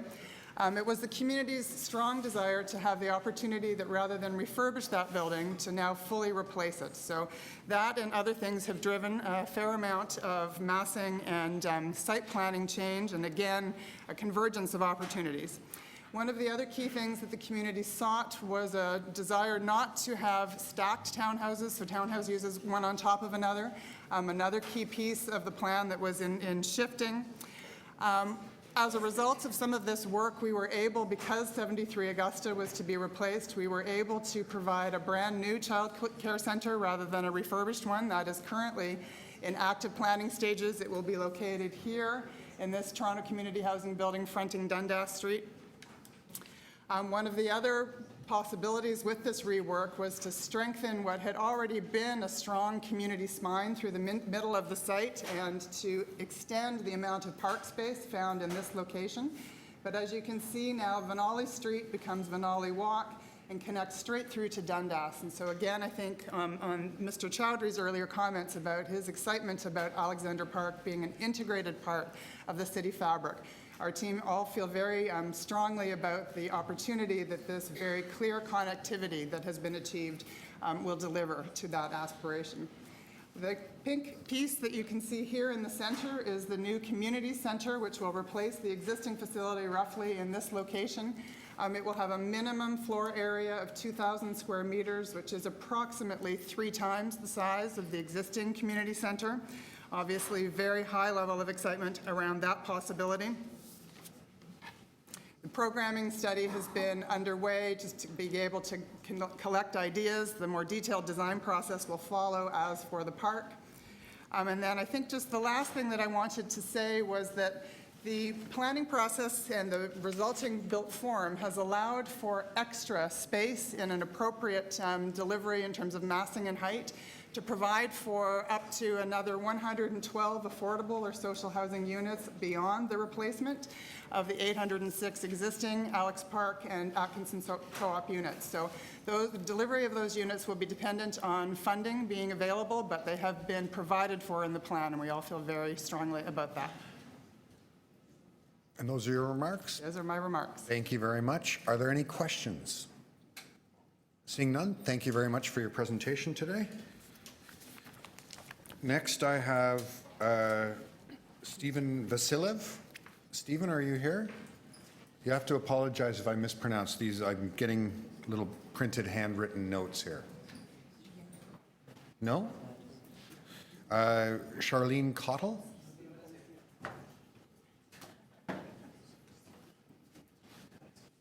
Oh, hi, Stephen. How are you? So are you going to be going first? Hello, my name is Stephen Vasilev, and I'm the coordinator for a Facebook group called Human Rights for Secure Housing. And I'm here to speak about the Atkinson Housing Cooperative. Our position is that the Atkinson Housing Cooperative is a private property and with 410 units of affordable cooperative housing. The zoning for the property was formed under, at the time of Metro Toronto, and there have been it is our position that there should be a review, a forensic audit on the property because of the ownership contention and because of the danger that the members of the cooperative are not being given ownership rights, but they actually become tenants instead of members of the cooperative. It's our position that there are a number of badges of bad faith here. The requirement for the city is that whatever it does in real estate be done in good faith. Our position is that that Toronto Housing Authority and Toronto Community Housing Corporation have acted in bad faith, contrary to the Municipal Act, without proper motive or object. And that these corporations are trying to control the bundle of property rights that properly belongs to the members of the cooperative, that they changed the name, that they improperly managed the project by having placed primarily foreign language speaking individuals who don't understand property rights, that later there's been an eviction of tenants to empty the project to a substantial extent, in effect making it unviable so that the income approach to value is not met. The market sales comparison approach fails, and the building value approach fails. It disregards co-op ownership rights and offers tenants the rental units in TCHC properties, that it violates the human rights codes with respect to the right to contract and to preserve their property rights, that it, at the recent meeting, June 20th, used a raffle drum to try and entice people to move to other units, and food and so forth. 8, that it fails to go over the prepared document it wrote up as a notice to the members who are being evicted. It uses a fake artificial address for Atkinson Housing Cooperative. It 10 breaches the fraud section of Canada's Criminal Code, the 3 elements being deceit, falsehood, or other fraudulent means. 2, causes economic deprivation,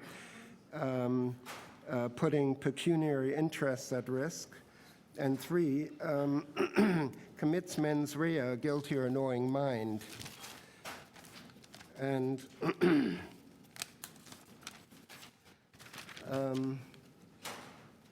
our recommendation is that the City of Toronto and these corporations take a notice of the former Homestead Act, which allowed people to receive ownership. The original example was way back. Stephen, I'm going to ask you for your final thought now. You're out of time. In terms of the land being allotted to families. Thank you very much. Your time is over now, sir. Thank you very much. That concludes your time. Thank you. Are there any questions of the deputant? Seeing none? My hearing is very weak. I apologize. Do I That's still fine, have sir. a minute to... Your time is complete. Your time is up. Time is up? Yes. Thank you very much. You're quite welcome. Next, Charlene Cottle? Yes. Charlene. Good morning. My name is Charlene Cottle, and I have explained to this committee, perhaps not everybody that is here, but most of you all who are here, I have explained this application, especially the first application that was brought forward to City Council by the Toronto Community Housing way back in around maybe 2011, 2012. I was not heard in the way that I thought that I should be heard, because it will take now many years before I would understand that the membership in the co-op was just a handful of people, and to which I have been living there in the Alexandra Park area there for over 40 years. That's 40, that's more than 4 decades. And I am privy to what has been happening at City Council, not even City, what has been happening at Metro Council. So under the Metro Council, the Atkinson was formed, but however, the entire place there was known as the Alexandra Park community. However, the Alexandra Park is at 275 Batter Street. So Toronto community have used that at Alexandra Park in order to bring forward an application involving and including the Atkinson Housing Cooperative, and brought it forward to make it look as though that they are in charge of our property that became a viable housing cooperative registered in 1994. Now, this should be very clear to City Council and the council that we have here that was formed in 2000. However, it is also very clear that Atkinson Housing Cooperative was formed under not the new amalgamation, but under the old amalgamation. So I think if anything else comes into play, then it is really not in good faith if the City Council and TYCC is going to adopt information and embrace information that does not, embrace the formation in the beginning. So I see it as a very deceitful kind of application that has been brought forward. Also, the application and the number, the addresses that have been used, and Stephen pointed it out, it is not found anywhere. There is no 571 Dundas Street. It does not exist. There is no 7375 Augusta Square. That building was known as 73 Augusta Avenue. But they have done this. Then they have an office that says it's 71 Augusta Square. 71 Augusta Square is 73 Augusta Avenue.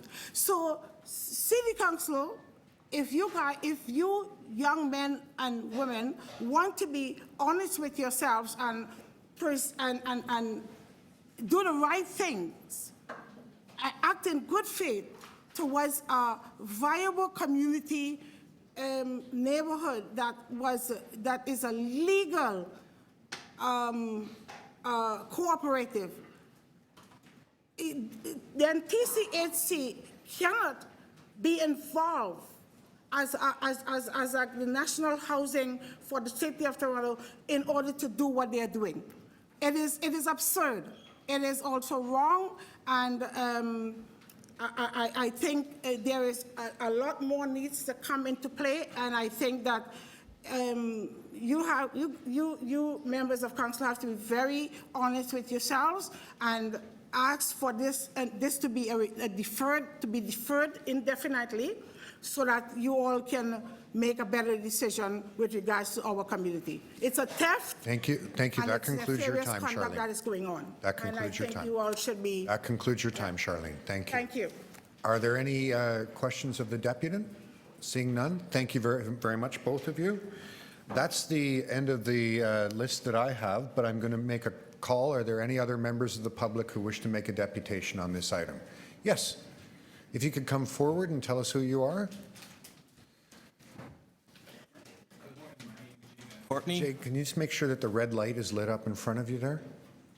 Okay. Good morning. My name is Jay Van Courtney. I work for Toronto Community Housing as an engagement manager under revitalization project. My remarks are going to be short and brief today. They're in regard to the social development plan for this site. In 2008, as Alderman Aldridge recognized, residents came together and formed this revitalization committee.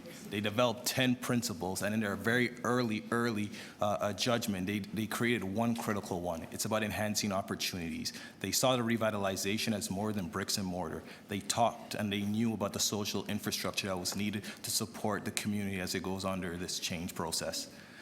The way Toronto Community Housing, the City of Toronto, and residents are enacting and honoring that enhancing opportunities pillar is through a social development plan. Last year in 2008, we began a process with city staff, with residents of the community to develop this social development plan. Over 300 distinct residents on site of Alexander Park were involved. They were involved through either surveys, focus groups, or community workshops. And they identify 6 key pillars that's acting as a policy framework as we move forward. 1 is around community economic development. 2 is around safety. 3 is around community heritage. 4, social cohesion. 5, community engagement. And then lastly, it's around safety and wellness, around wellness and health. The social development plan we hope to have done by the end of this summer, but still to this day we're seeing some benefits from it. It's helping channel investment from Tridel, our development partner, into scholarships, into business development opportunities, and into jobs. The City of Toronto, through TESS, has recently announced a new position to support residents' integration into the city by creating a community navigator position.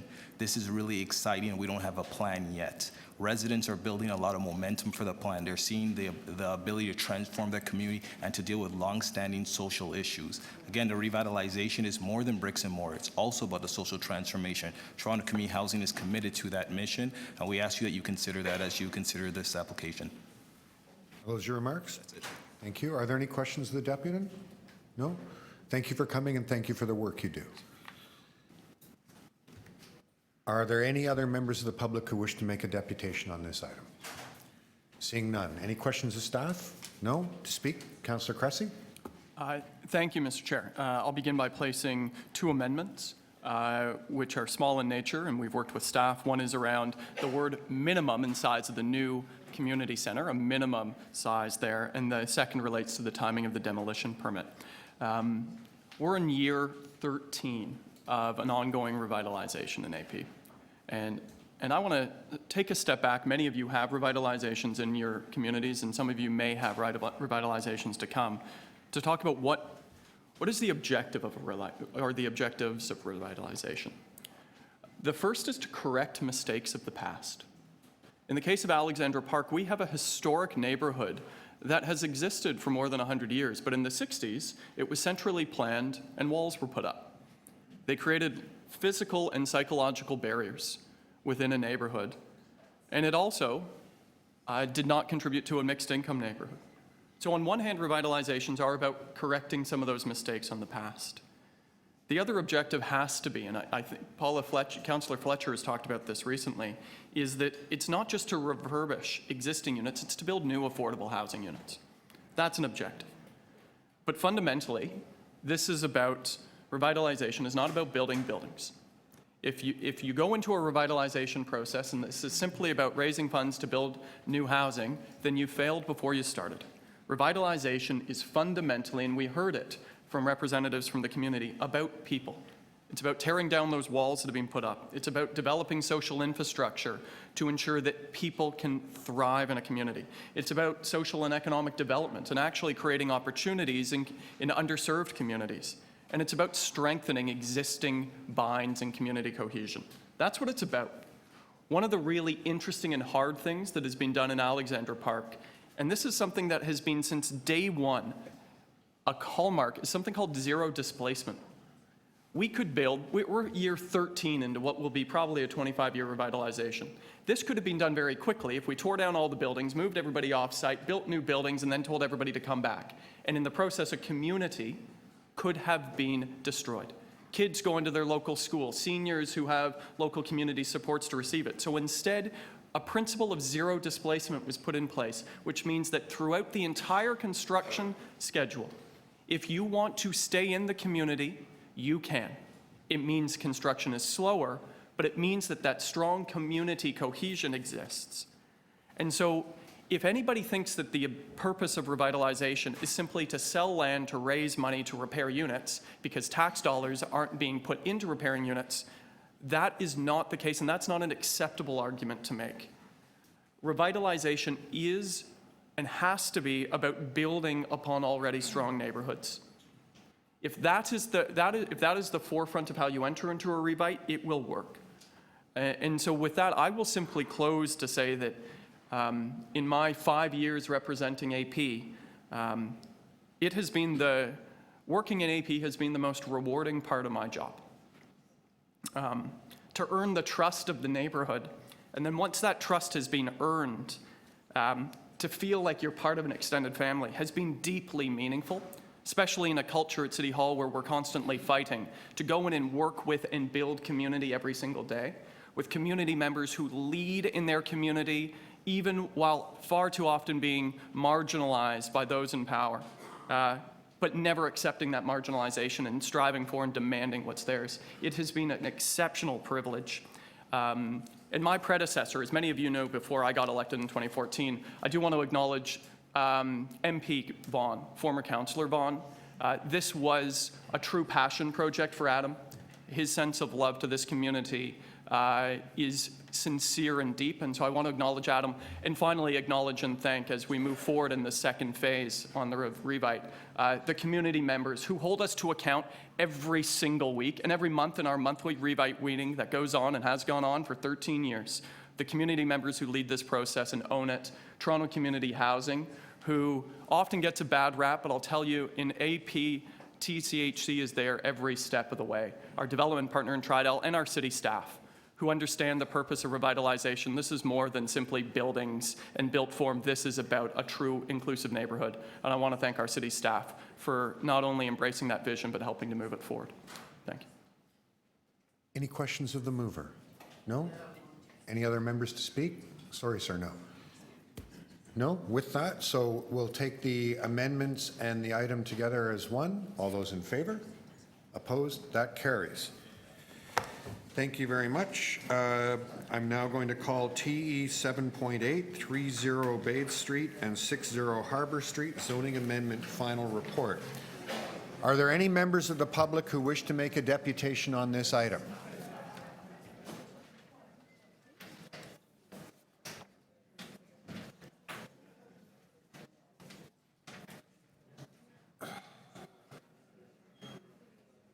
Just waiting for Councillor Cressy.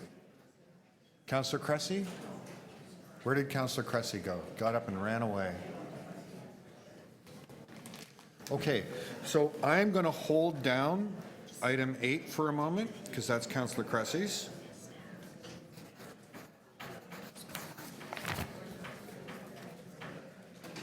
Oh. You know what? There are deputants on the other items, so I think it's not fair if we jumble them around.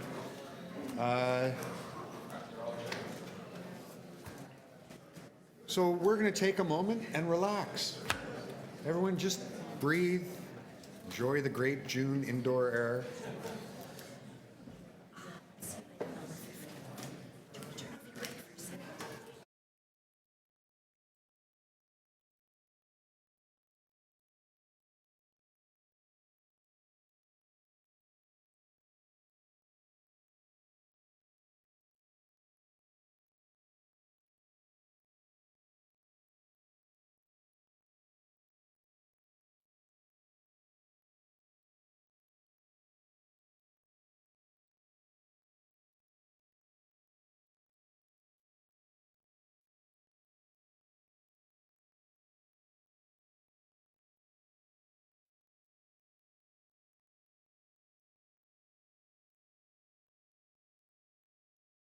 Is Viola Varga here?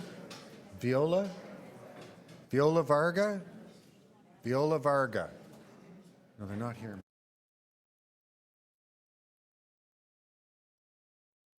Okay, if we could just settle back in. We've got a couple of items that Councillor Cressy is needed for. So, guys, if we could just bring the conversations to a close. Everyone, I have a gavel. I have a gavel. So you just show the gavel. That's good enough. Okay. I'd like to call TE 7.8, 30 Bay Street and 60 Harbor Street zoning amendment final report. Again, I'll call. Are there any members of the public who wish to make a deputation? Seeing none, Councillor Cressy. It is a big file, and I will move staff recommendations and thank city staff for all their hard work. Okay, on the item, all those in favor, opposed, carried. Next, we have item TE 7.9, alterations to a designated heritage property and authority to amend a heritage easement settlement at 30 Bay and 60 Harvard Street. I do have a deputant, Carolyn Ross. Carolyn, could you come forward?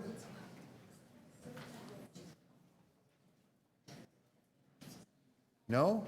Are there any other members of the public who wish to make a deputation on this? No? Are there questions of staff? No? Councillor Cressy? I'll move the staff recommendations. Thank you. On the staff recommendations, all those in favor, opposed, carried. Item TE 7.10, 6175 and 85 Hannah Avenue, zoning amendment application, final report. I have a speaker listed, Daniel Rende. Daniel, is that you? Hi, welcome. You'll have 5 minutes, and you can see your time in the right corner over there, to my right. Please proceed. Good morning, members of council. My name is Daniel Rende. I'm a planner with Bousfields. We have read the staff report and agree with all the recommendations and the contents of the report, and I'm here to answer any questions. Well, that was quick. Are there any questions of the deputy? Seeing none, thank you very much, Daniel. Are there any other members of the public who wish to make a deputation on this item? Thank you. Thank you. I don't see any. Are there any questions of staff? Councillor Cressy. I'll move the staff recommendations. On the staff recommendations, all those in favor, opposed, carried. Okay, I will now call TE 7.11, 100 Devonshire Place, zoning amendment application final report. I do have deputants.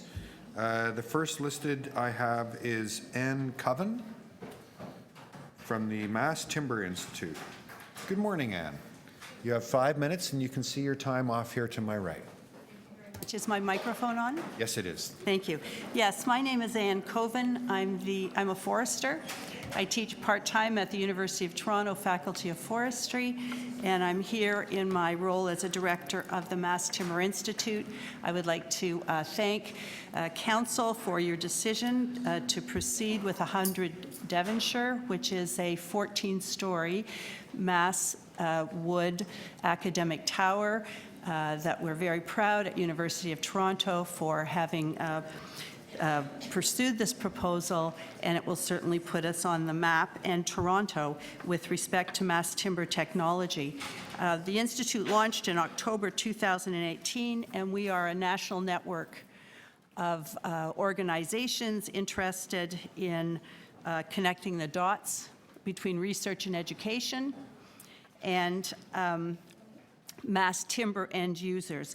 I'm hoping that as councillors, you'll be very involved in approving more mass timber projects and putting Toronto on the map with respect to this exciting initiative. And certainly mass timber technology is confusing but actually very simple to understand, and that is that we use cross-laminated timber or dowel timber or nail timber to produce buildings taller than any we could before this technology was invented in Europe, primarily by the Austrians 20 years ago.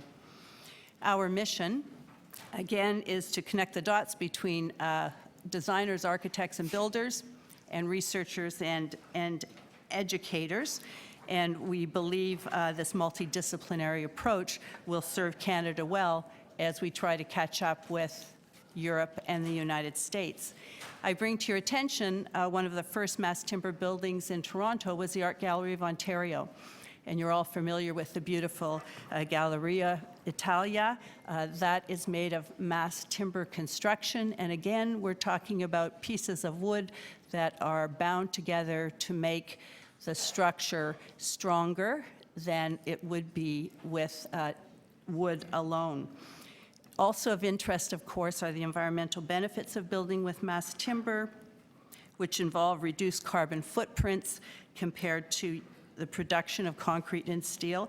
And again, when you're asked about mass timber, we're not suggesting that any building be built entirely of mass timber. We're suggesting that, of course, it be a hybrid in connection with steel and concrete building, but introducing a greener product into the mix. The energy efficiency of building with mass timber is higher, the construction efficiency is higher, and hopefully will result in lower costs. So I certainly encourage you to think about mass timber panels and assemblies and fabrication with respect to public housing and more affordable housing, which we need very much in Toronto. And finally, there's a biophilic element to mass timber, which means that people like to live and touch and breathe in natural wood environments. And certainly I can provide any of the literature on any of these points you would like to hear. This is the tower you will be approving, the University of Toronto Academic Tower, and it will be the tallest building for a short time in Canada at 264 feet, and it's located on the Bloor Corridor on the U of T campus across from the Monk Centre. Another beautiful building in the planning stages with our partners, George Brown College, is the Arbor, which is located on the lakefront, and it is another spectacular mass timber building that is certainly innovative, and we're very excited to be supporting that.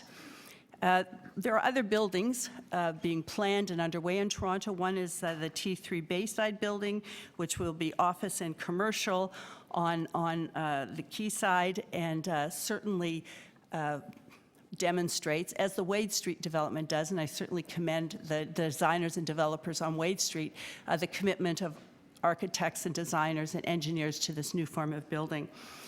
Also, we've got Sidewalk Labs in Toronto. Of course, that's always a very controversial topic, but if they proceed with their mass timber construction as they're talking about, it would certainly catalyze a great deal of mass timber interest in Canada and across the world. Finally, you might know the new Shoppers Drug Mart that's being built at 7228 Yonge Street, which is also a mass timber building.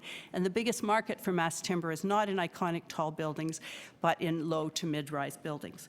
So I leave it with you. I'm going to be followed by my friends from the Carpenters Union, who are doing innovative training for their tradespeople. And I would like to leave it with you also that if you wish to have any authoritative information on mass timber, please get in touch with us. Thank you. Thank you. Are there any questions for Anne? No? Seeing none? Thank you very much.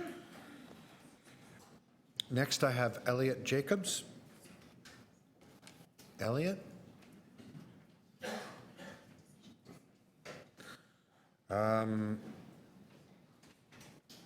Joseph Ivanaz? Joseph?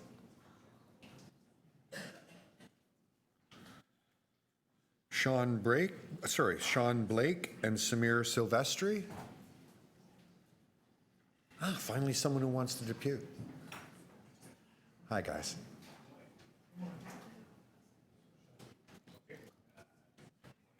My name is Sean Blake, and I am a business representative with the Carpenters District Council of Ontario, Local 27.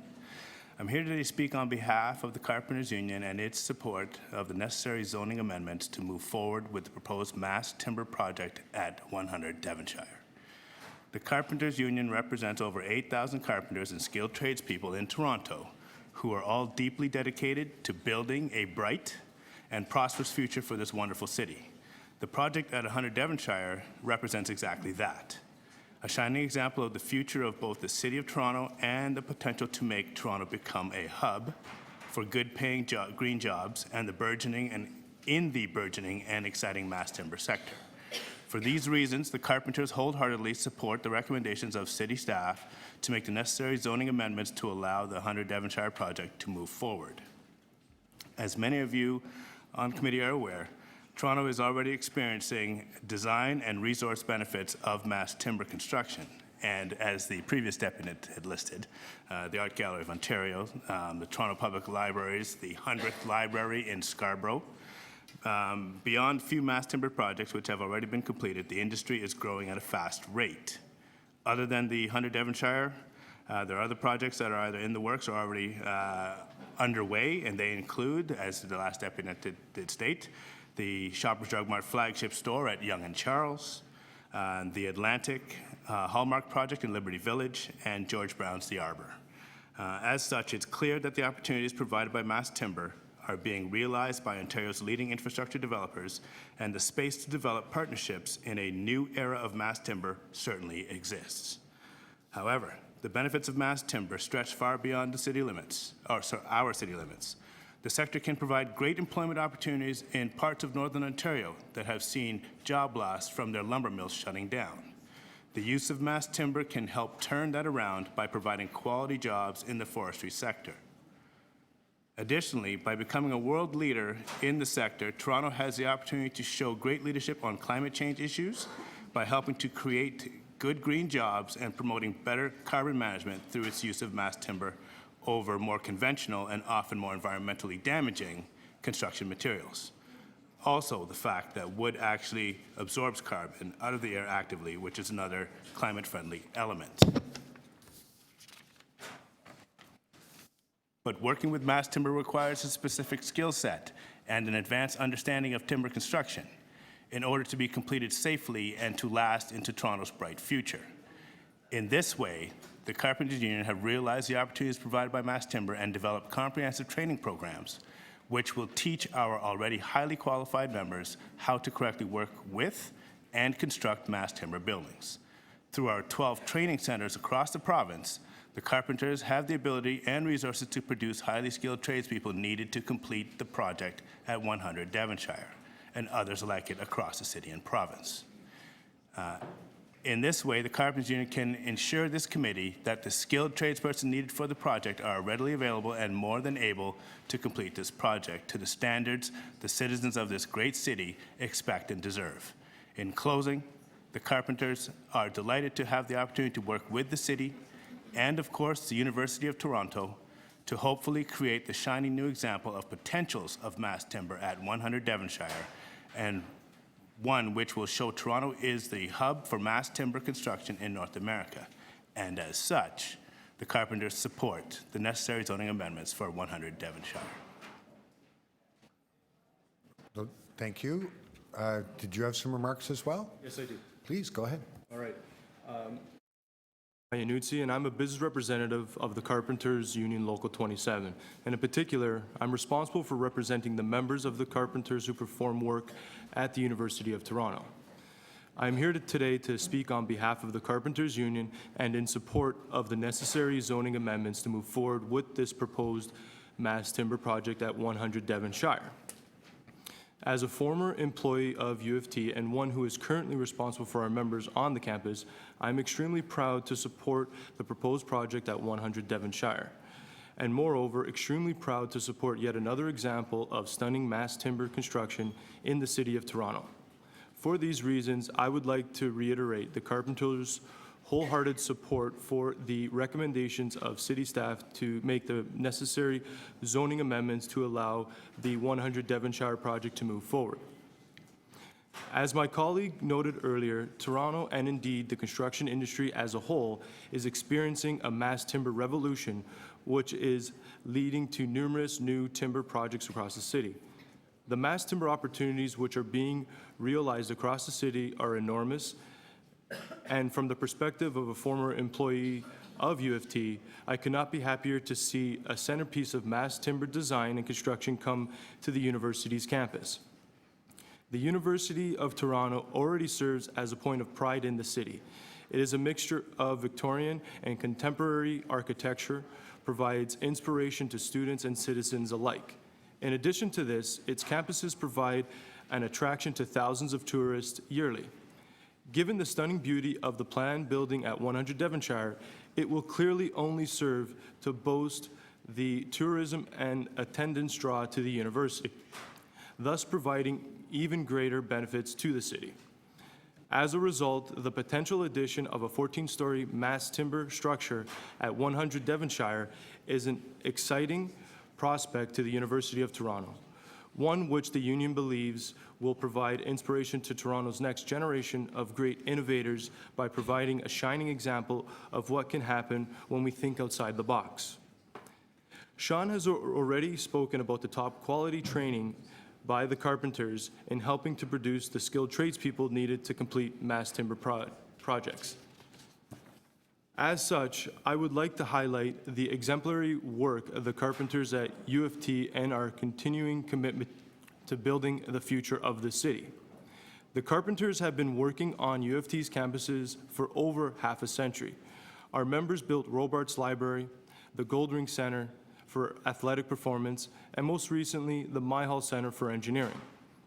Our members take great pride in the work that they do at the University of Toronto and for the City of Toronto generally, and are excited at the prospect of helping to create yet another centerpiece on campus and another wonderful piece of future heritage for the City of Toronto. In this way, the Carpenters have both the training and the pride in their work to produce the stunning new example of mass timber construction at 100 Devonshire. In closing, the Carpenters are delighted to have the opportunity to work with the City and, of course, the University of Toronto to hopefully create the shining new example of potentials of mass timber at 100 Devonshire, and one which will show Toronto is the new hub for mass timber construction in North America. And as such, the Carpenters support the necessary zoning amendments for 100 Devonshire. Thank you. Samir, did you have something to add? I do not have any. Okay. Are there any questions of the deputants? Seeing none, thanks very much, guys. We appreciate you being here this morning. Signe Leask. Hi, Signe. I hope I got that right. Close? I'm sorry. If you could just introduce yourself. Good morning. Yes, Signe Leask here on behalf of the Governing Council of the University of Toronto. The university has reviewed and supports the recommendations of staff as set out in the staff report before you. I'm here just specifically to respond to some communications that were circulated to the committee, largely from owners or residents of 1 Bedford Road and the East Annex Condominiums Association concerned with the height of the proposed building. I would like to set out this building, for context, is 14 institutional stories, which is 75 meters, not including mechanical penthouse, and just under 81 meters in overall height. In comparison, 1 Bedford is 100 meters in height. Also recently approved this morning, we have 300 Bloor, also at 100 meters in height. While this site has been a development site since 1997, it also was identified for this particular height in the 2011 master plan. In fact, and shown on the image here, when Goldring was approved, it was actually constructed as the podium in contemplation for this tall building. It has been carried through in the proposed new University of Toronto secondary plan, which is before the city, now still under review and for approval. And through that process, there was extensive community consultation on the master plan, the secondary plan, and in this particular application, many pre-meetings, including with the Community Liaison Committee prior to submission. The proposed institutional building is an appropriate site for greater height, being located in the downtown, surrounded by a number of existing and improved tall buildings and in close proximity to 2 subway stations. You've already heard the exciting story about the mass timber construction, but the use of mass timber construction also impacts the flexibility in terms of the mechanical. In order to reduce the size of the mechanical and the impact, the mechanical has actually been pushed down where it says penthouse. It's actually in the top story to try and reduce the mechanical. The consultants worked closely with city staff, the zoning examiners, planning to draft a zoning bylaw that actually shrink wraps quite closely the mechanical and the building to try and constrain it as much as possible. But unlike other glass buildings, there are constraints with the timber. So the mechanical has been designed in a way that it is for aesthetics, but also just because of the physical requirements that had to be met for the mechanical. Like I said, strict parameters, which have been restricted to 40% of the roof area.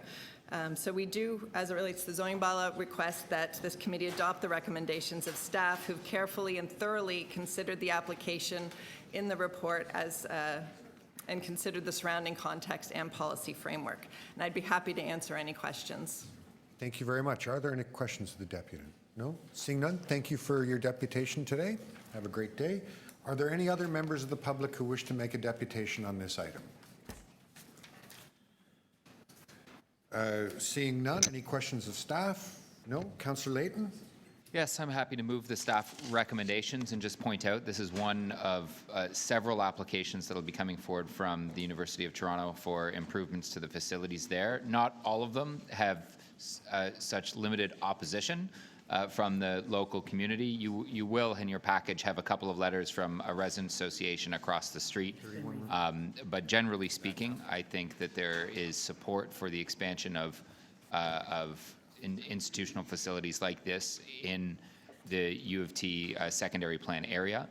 Look, this university is an important institution within the city and within the context of our entire country, and we need to make sure that those facilities continue to be state-of-the-art. That doesn't mean that they've got an open planning permission, but our staff are working closely with the university and the community on preparing a secondary plan that will be that guide in the future. So you will see more applications like this coming soon, as well as the secondary plan itself. Thank you. Any questions of the mover? No. Anyone else to speak? No. On the motion, all those in favor, opposed, carried. Members, when we were doing our agenda rundown, we noticed that there was a typographical error in item 7131, Dundas and Jones intersection changes. That's been corrected and circulated to you as a revised. So, Councillor Fletcher, can I ask you to move this? Yes, I've revised the right street, so that is to look at that Dundas and Jones intersection. Thank you very much. Okay, on the item, all those in favor, opposed, carried. Next, we will go to TE 7.12, 698 and 700 Spadina Road, rental housing demolition application, final report. We have deputants Mark Lizoin. Mark, you're going to have to help me with the last name there. Please have a seat. Thank you, Chair. Good morning. My name is Mark Lizoin, and I'm here to share my concern about the building at 698 Spadina Avenue and to ask this council to use its powers under the City of Toronto Act to reject the application for a rental housing demolition permit. I have 4 reasons to make this request. Firstly, because the neighbors do not consent. Years of public consultation have proven that supporters of a plan to build a high-rise tower on this site are very few in number. On the other hand, residents were overwhelming in their support for the protection of 698 Spadina with heritage designation. And as the ward councillor stated in 2017, it was not just the physical value of the building we were protecting, but also its cultural value as the site of the 10 Editions bookstore. Second, this plan brings no permanent public benefit. 698 Spadina was zoned for a maximum height of 12 meters. The owner will soon have the perpetual right to build more than 6 times as high, creating 20,000 square meters of new floor space. In return, the public will be allowed to use certain private lands for a period of only 25 years, after which those lands can revert to exclusive private ownership. I am concerned that we are exchanging a permanent benefit in return for only a temporary one. Holding a lease is not the same as being an owner. Thirdly, it is the opinion of city staff that this development is a bad idea. When Community Council last considered this application in September 2017, here is what the staff report had to say. This report reviews and recommends that staff be directed to oppose the application at the Ontario Municipal Board. The proposed development is not supportable by staff in its context, for reasons including that it does not have regard to relevant matters of provincial interest set out in Section 2 of the Planning Act, is not consistent with the provincial policy statement, does not conform with the growth plan for the Greater Golden Horseshoe, does not conform with the official plan, does not meet and does not maintain the intent of certain council-adopted guidelines, constitutes overdevelopment, and is not good planning or in the public interest. At that time, Daniels Corporation and the University of Toronto were proposing a 25-story tower and 3-story townhouse complex. Today, they are proposing a 3-story townhouse complex with a 23-story tower. This is still overdevelopment. It is still not good planning. It is still not in the public interest. Esteemed councilors, the fourth and final reason for my request is that it would turn a wrong into a right. Unfortunately, it was this council's failure to make a decision on the zoning amendment application within the time prescribed by the Planning Act that allowed the fateful appeal to the OMB. Because of your procedural mistake, we are going to live next to an architectural mistake. The City of Toronto Act gives you the option to protect rental housing from the Ontario Municipal Board. Please use this power. Don't let them tell you it can't be done. Thank you very much. Thank you. Are there any questions of the deputant? Seeing none, thank you for your time today. Art Levine. Hi, Art. Come on up. Just settle in.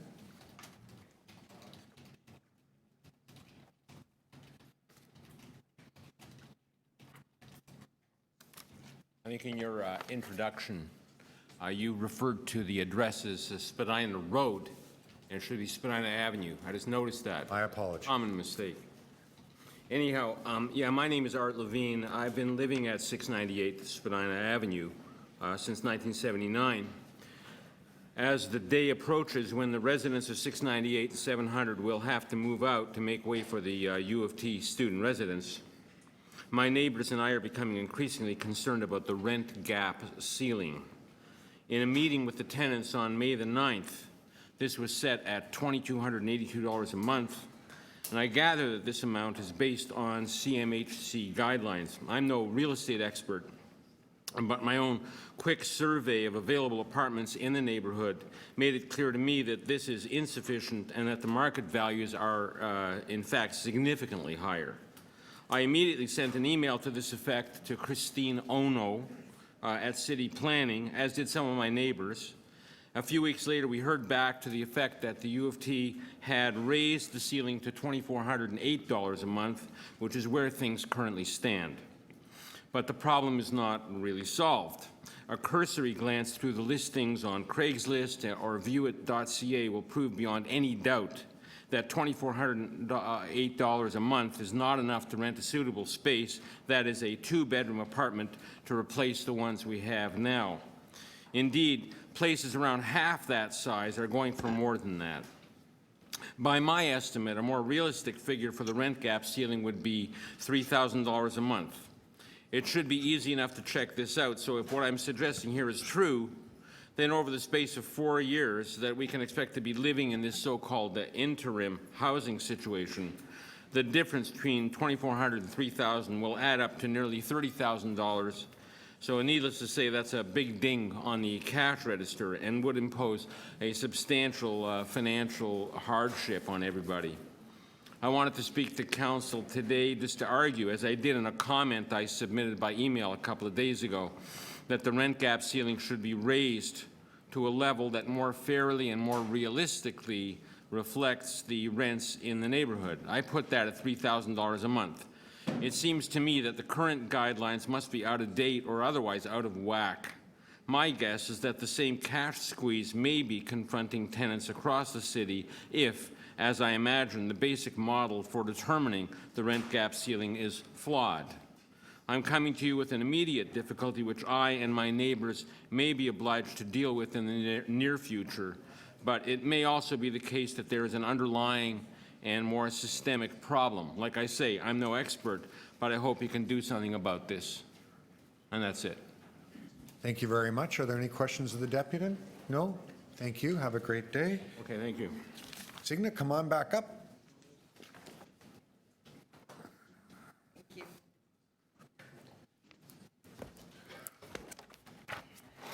So thank you here again on behalf of the Governing Council of the University of Toronto. The university supports the recommendations of staff set out in the staff report that is before you. As most of you may know, but just in case, this project actually was subject to 5 days of mediation before the Local Planning Appeal Tribunal, which resulted in a settlement with the residents, associations with the city. It was adopted by the city or by council and has been endorsed by the tribunal. So what is before you today is simply the rental replacement. Mr. Levine participated in that mediation and executed binding minutes of settlement securing special provisions for his rental replacement in particular. Mr. Levine sought and obtained a special unit design and soundproofing for his unit, as well as temporary space that will be provided at the university's Faculty of Music for his musical performances, use of chairs, tables, musical stands, and storage for his musical equipment. The university also agreed to add tenants to its waitlist for existing University of Toronto housing in Spadina, Sussex, as did the project manager Daniels Corporation offer up units in its, as they become available in its buildings, as well as hiring an agent to assist with searches for suitable interim accommodation. Following the tenant information meeting, and despite the settlement, Mr. Levine decided he preferred a different unit, larger unit. The university agreed, and a new settlement was reached with Mr. Levine. Following the city's determination of the rent cap, made in accordance with the city's rental replacement bylaw and standard practice, Mr. Levine asked for more, and the university again agreed to resolve the matter. We're now applying Zone 1 as the rent cap. The university is not unsympathetic and has tried repeatedly to try and address all of the tenants' concerns, in particular to satisfy Mr. Levine. The increased rent gap compensation is not supported by any objective standard or accepted standard. The city has a standard process in place which provides an objective, verifiable, and predictable standard, and that is being secured by the city by agreement. I'm happy to answer any questions. Thank you. Are there any questions for the deputy? We're not very curious today. Thank you very much. Are there any other members of the public who wish to make a deputation on this item? Seeing none, questions of staff? Yes, thank you Councillor very much. Layton? I've just got questions to our housing staff around the calculation of the rent gap ceiling and how that took place. Through the chair, the city's official plan policy refers to tenant assistance to lessen hardship. And so city planning standard practice has been to use objective cost data for the purposes of determining the rent gap compensation ceiling. We've used the CMHC average rents for vacant units in Zone 1, so Central Toronto, and we've used this calculation based on each bedroom type. So 2-bedroom units would be $2,408. So we used our standard methodology that takes vacant unit data from CMHC and determines what the difference in what the tenant is currently paying and what that new rent would be. Yes, that's right. And that's where we came up with the $2,400 number. Correct. Okay. Are there boundaries to what the city can actually implement as a rent gap ceiling or as a policy around rental replacement? So Rental replacement, sorry, the relocation?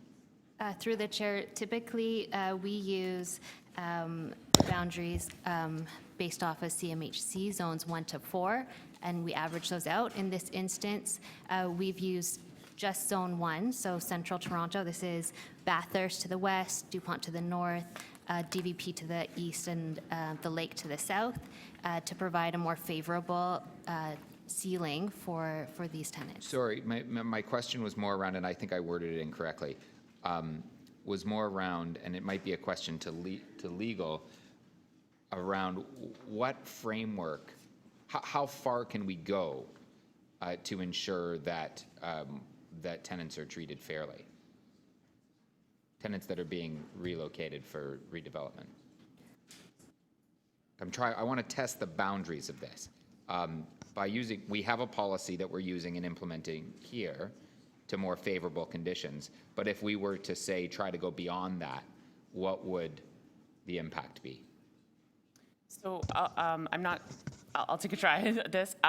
So I think I understand your question, Councillor, to be what are our legal parameters? Is that what you're? Sure. So we're bound by legislation. We have legislation under the City of Toronto Act to seek rental replacement and relocation. But if we were to go beyond that, there would be questions about the city exceeding its jurisdiction provided to it through that legislation. So there's a possibility that this could get challenged in provincial court. Yes. So we've determined a framework based on using CMHC data and comparing it to what tenants are paying, and that's how this is calculated. Yes, and I think that's quite defensible if it were to be challenged. Okay, thank you. And just to our community planning staff, if we were to, the arguments that were made by the first speaker were that this is bad planning and that staff opposed this application. Could you just review that? What changed in staff mind from that preliminary directions report to a settlement? Through you, Chair. Following the request for directions report in 2017, as was said by Ms. Leask, we undertook 5 days of mediation at the LPAT, where significant revisions were made to the proposal. So the height was reduced. The building at 698 Spadina is conserved. There were additional setbacks to the tower made. The floor plate was reduced.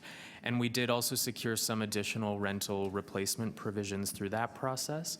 So in the end, we did come back to council with a settlement report, and that was adopted by council.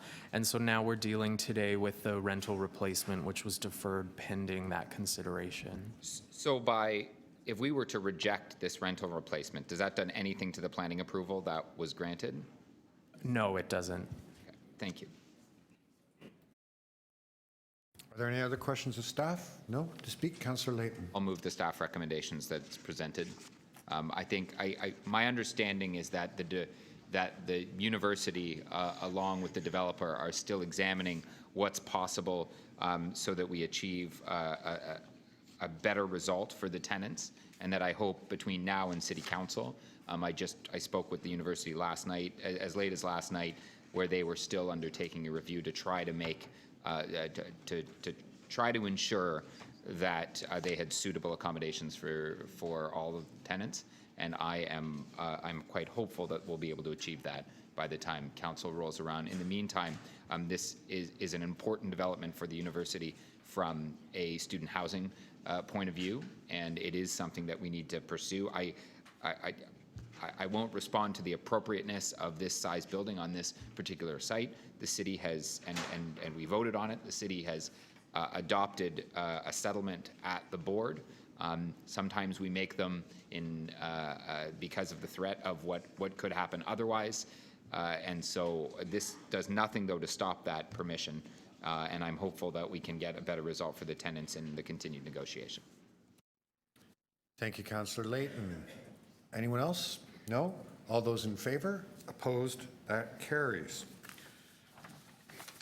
That takes us to TE 7.13, 11 through 25 Yorkville Avenue, and 16 through 18 Cumberland Street, official plan amendment, zoning bylaw amendment, and rental housing demolition applications. Are there any members of the public who wish to speak on this item? Seeing none, any questions of staff? No? Councillor Layton? Like, this just reinforces a point that I've made on several occasions. We will have 25 or 30 deputants for a 4-story building and 0 for a 62-story building. 0. And that's not because the community association wasn't engaged in this entire process. That's not that the tenants in this building weren't engaged in the rental relocation and assistance package. But 62 stories and not a single deputant. There are some benefits in this development that I won't go through. It started with my predecessor, Councillor Wong Tam. It's the ongoing growth of Yorkville. With it, though, and I'll just highlight the importance of city policies around how we build communities along with buildings. If the provincial changes that are on the horizon come through, first, I don't think we should expect that there'll be no deputants, because I think that every community will just want to say no. And second, I think that we won't be able to get the best result at the end of the day, because we won't be able to enter into the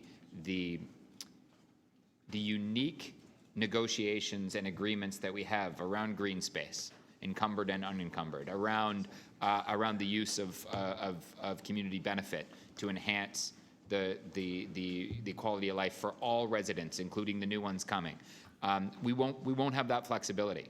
And so I believe that what we'll get as a result is more communities standing in opposition. I will highlight, however, that I do believe that this developer came forward and continued to pursue something that was consistent with TO Core and the downtown secondary plan. And as I've said at public and community meetings to this point, as long as you come forward with something that is consistent with the goals of TO Core, my door is open. I will do everything I can to work with the community to make your project a reality. If you don't, my door is closed, and I will do the absolute minimum required to me under the Planning Act, and don't expect any favors. So I hope everyone wrote those words down. We're going to video that. On the motion, all those in favor? Opposed? That's carried. Item TE 7.14, 75 Broadway Avenue, rental housing demolition application, final report. Are there any members of the public who wish to speak on this item? Are there any questions of staff? Councillor Matlow. Thank you. I move the staff recommendation, and just to be clear, this is not a question about the development proposal itself. It's about approving the tenant relocation and assistance plan, which I believe is fair. Okay, so on the motion, all those in favor? Opposed? That carries. Item TE 7.14, 75 Broadway Avenue, rental housing demolition application, final report. Are there... Oh, I just did that. My apologies. TE 7.15, 55 through 61 Charles Street East, zoning amendment and rental housing demolition applications. I have listed Linda Brett. Hi, Linda.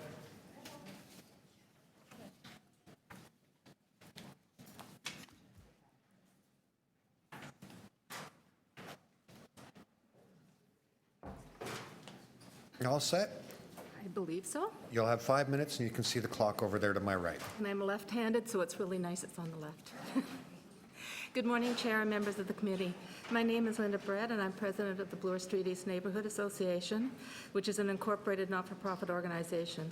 Our footprint is north of the property, however, it is within 100 meters of it, and our member 35 Hayden is directly across the street from the property and also within 100 meters.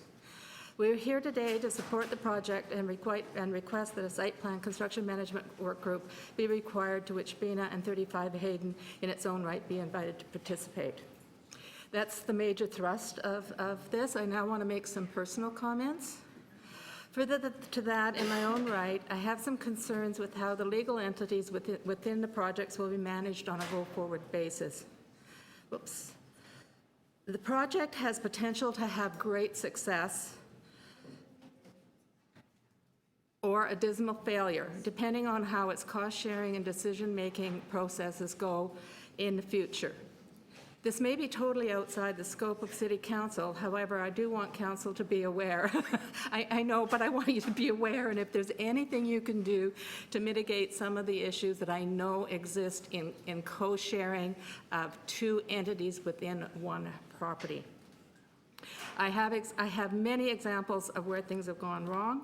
I have 14 years as a board member of a condominium and very involved in the industry and with our own property management company, Crossbridge, which is one of the largest in Toronto. One of the worst that I'm aware of is where a court appointed an administrator for the entire property, where there were 3 condominiums within the same property.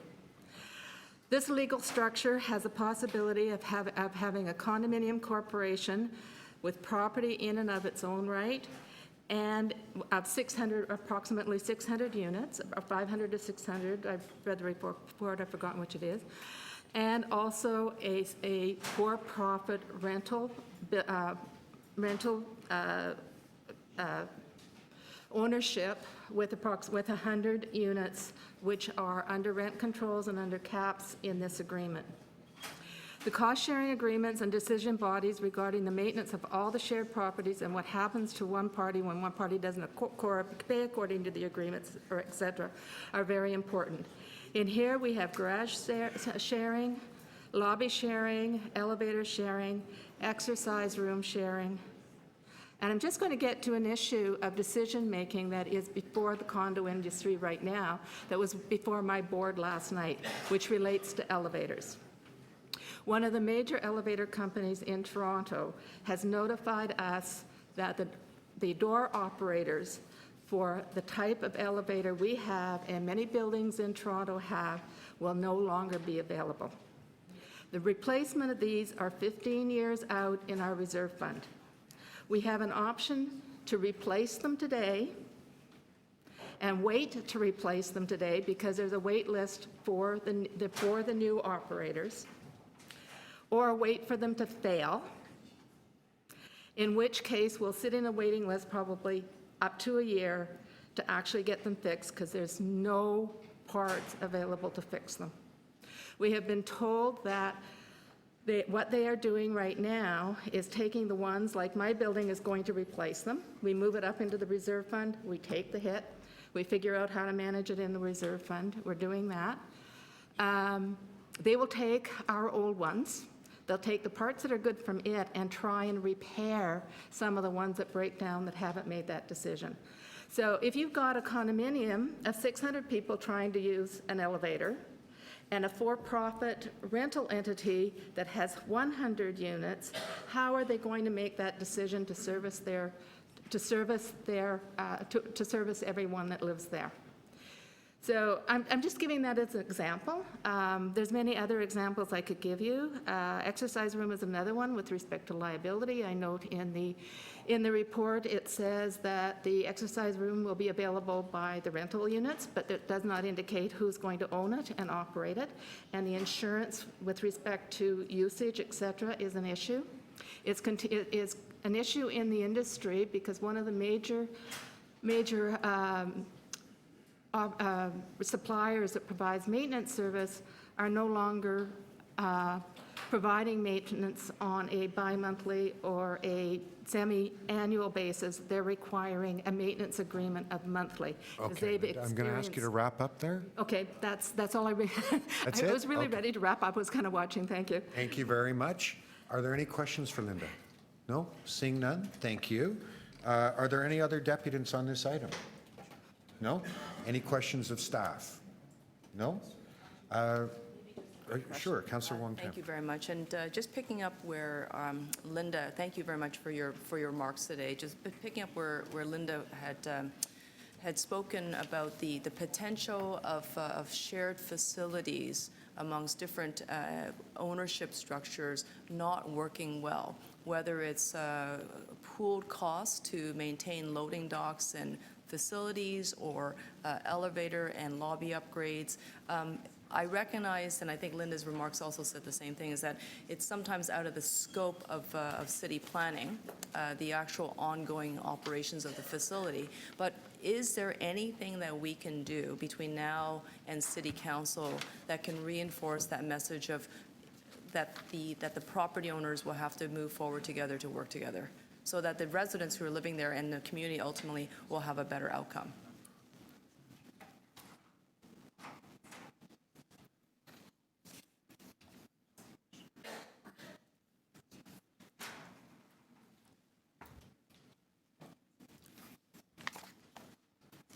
Thank you. Through the chair, there is a number of facilities which are to be shared, as mentioned, in terms of elevator space, indoor amenity space, including the gymnasium, as mentioned.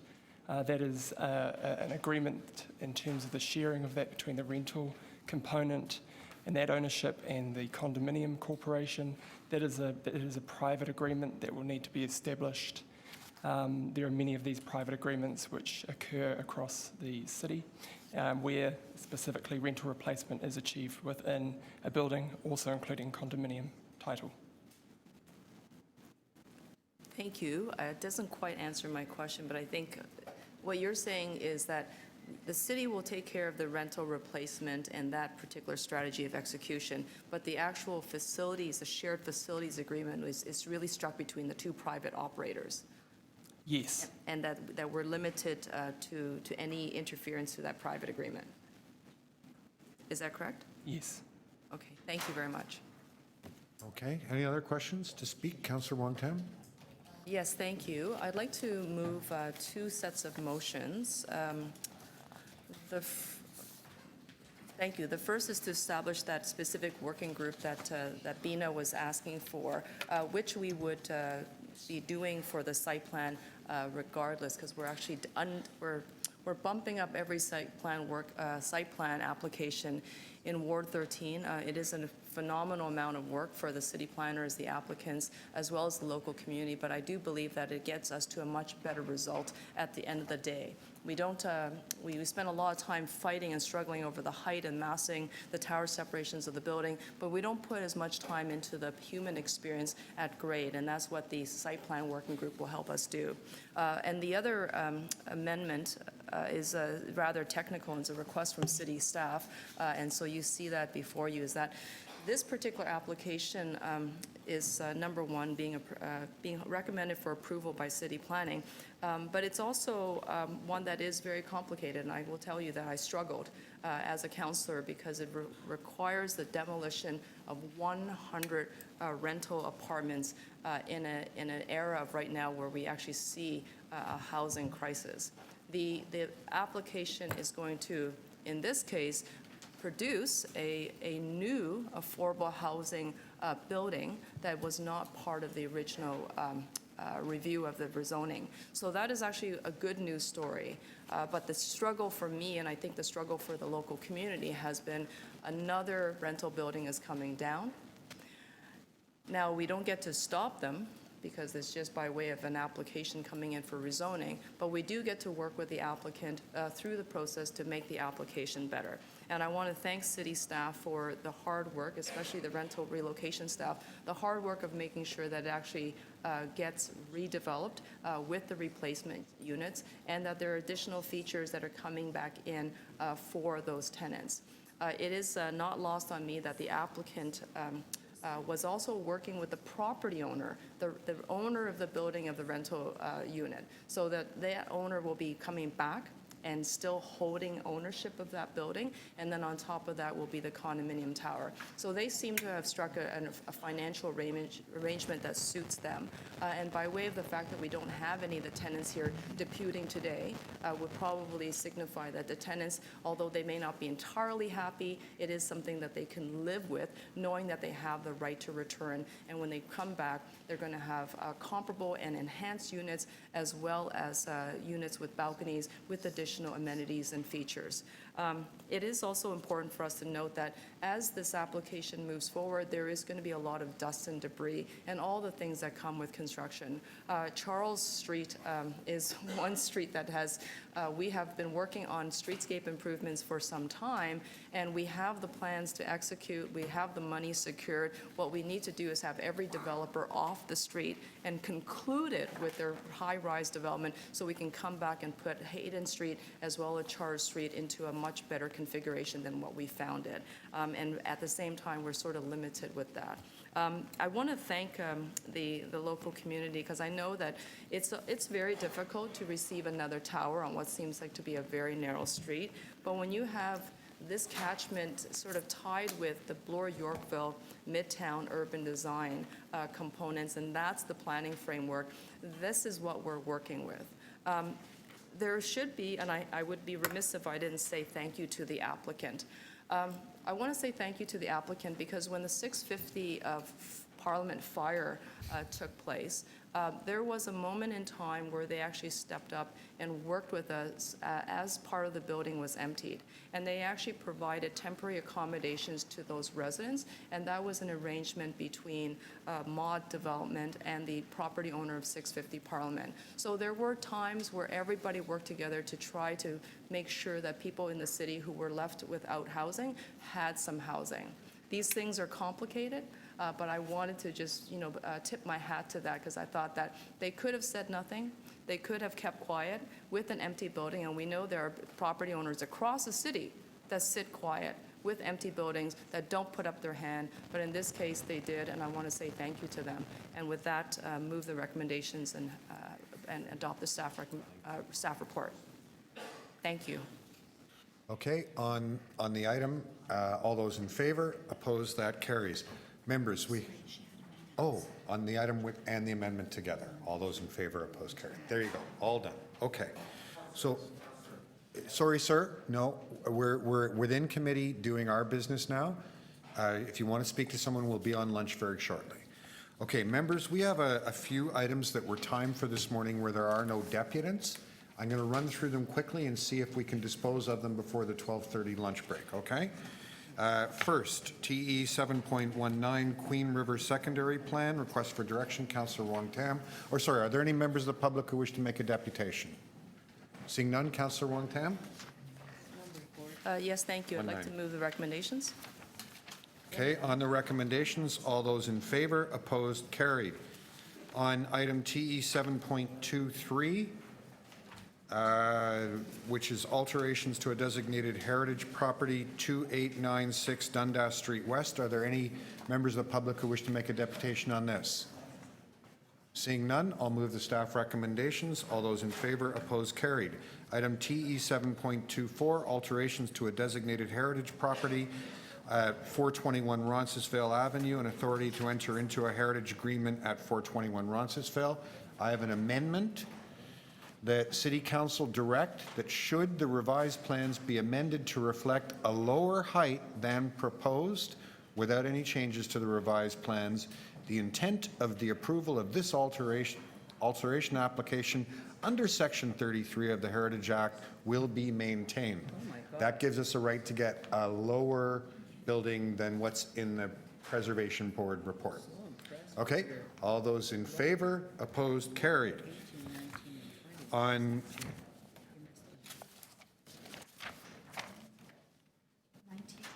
there are deputants on those. We did 19, and there are deputants on 18 and 20. TE 7.26, oh, Councillor Cressy's not here. If I could, I believe it was the local councillor's wishes that this be adopted, that the Preservation so he Board... spoke to you? I believe so, yes. Okay, you believe he spoke to you? As a gift to our Are there any members of the public? Executive... I see Diane looking very eager. Are there any members of the public who wish to... Redeeming myself from years of being a headache at Exhibition Place Board by doing this. There we go. Yes, with my apologies for all the headaches, Diane. On the staff recommendations, all those in favor, opposed, carried. Item TE 7.27, inclusion on the Heritage Register and intention to designate under Part 4, Section 29. Oh, that's been withdrawn. Item TE 7.30, inclusion on the City of Toronto's Heritage Register 2078 and 2086 Danforth Avenue. Are there any members of the public who wish to make a deputation on this item? Seeing none, Councillor Bradford. Move staff recommendations, please. Okay, on the staff recommendations, all those in favor, opposed. Councillor Bailau's not here, so I'll go to TE 7.32, residential demolition application 211 Church Street. Councillor Wong, are there any members of the public who wish to make a deputation? Do you, sir, on this? Okay, then we're going to have to hold it. No, I'm with the applicant, so if... So if you have a seat, we can get rid of you. There you go. Councillor Wong Tam. Sorry, I'd like to hold the item. We're going to hold it down, okay. Item 7.33, residential demolition application 213 Church Street. Do you need to hold that as well? Okay. And then that takes us to No, the I believe the deputant for 18 may have withdrawn. Would we just check? Okay, let me just check on that. On TE 7.18, I have listed Sue Jean Chung. Is Sue Jean Chung here? Okay. So Sue, are you? I'd like to withdraw. You'd like to withdraw your deputation? Okay, thank you very much for that. So on that item, are there any other members of the public who wish to make a deputation? Seeing none, Councillor Fletcher? Yes, I'll move, I have an amendment. It's up there. It's the construction, etc. liaison coming up. There it is. I'd like to move that, Mr. Chair, and then after that, move the report. So we'll take the amendment and the report together Yes, as a please. package? Thank you. All those in favor, opposed, carried. Members, before we break for lunch, one or two people have told me they may have trouble returning on time. So if anyone else is not going to be here sort of at 1:30, please let me know. I'm starting to get nervous about quorum. Okay? I So we're have, good? So with that, I'll see you all back here at 1:30. Have a great lunch break. I told you I'm not going to be here at 1:30.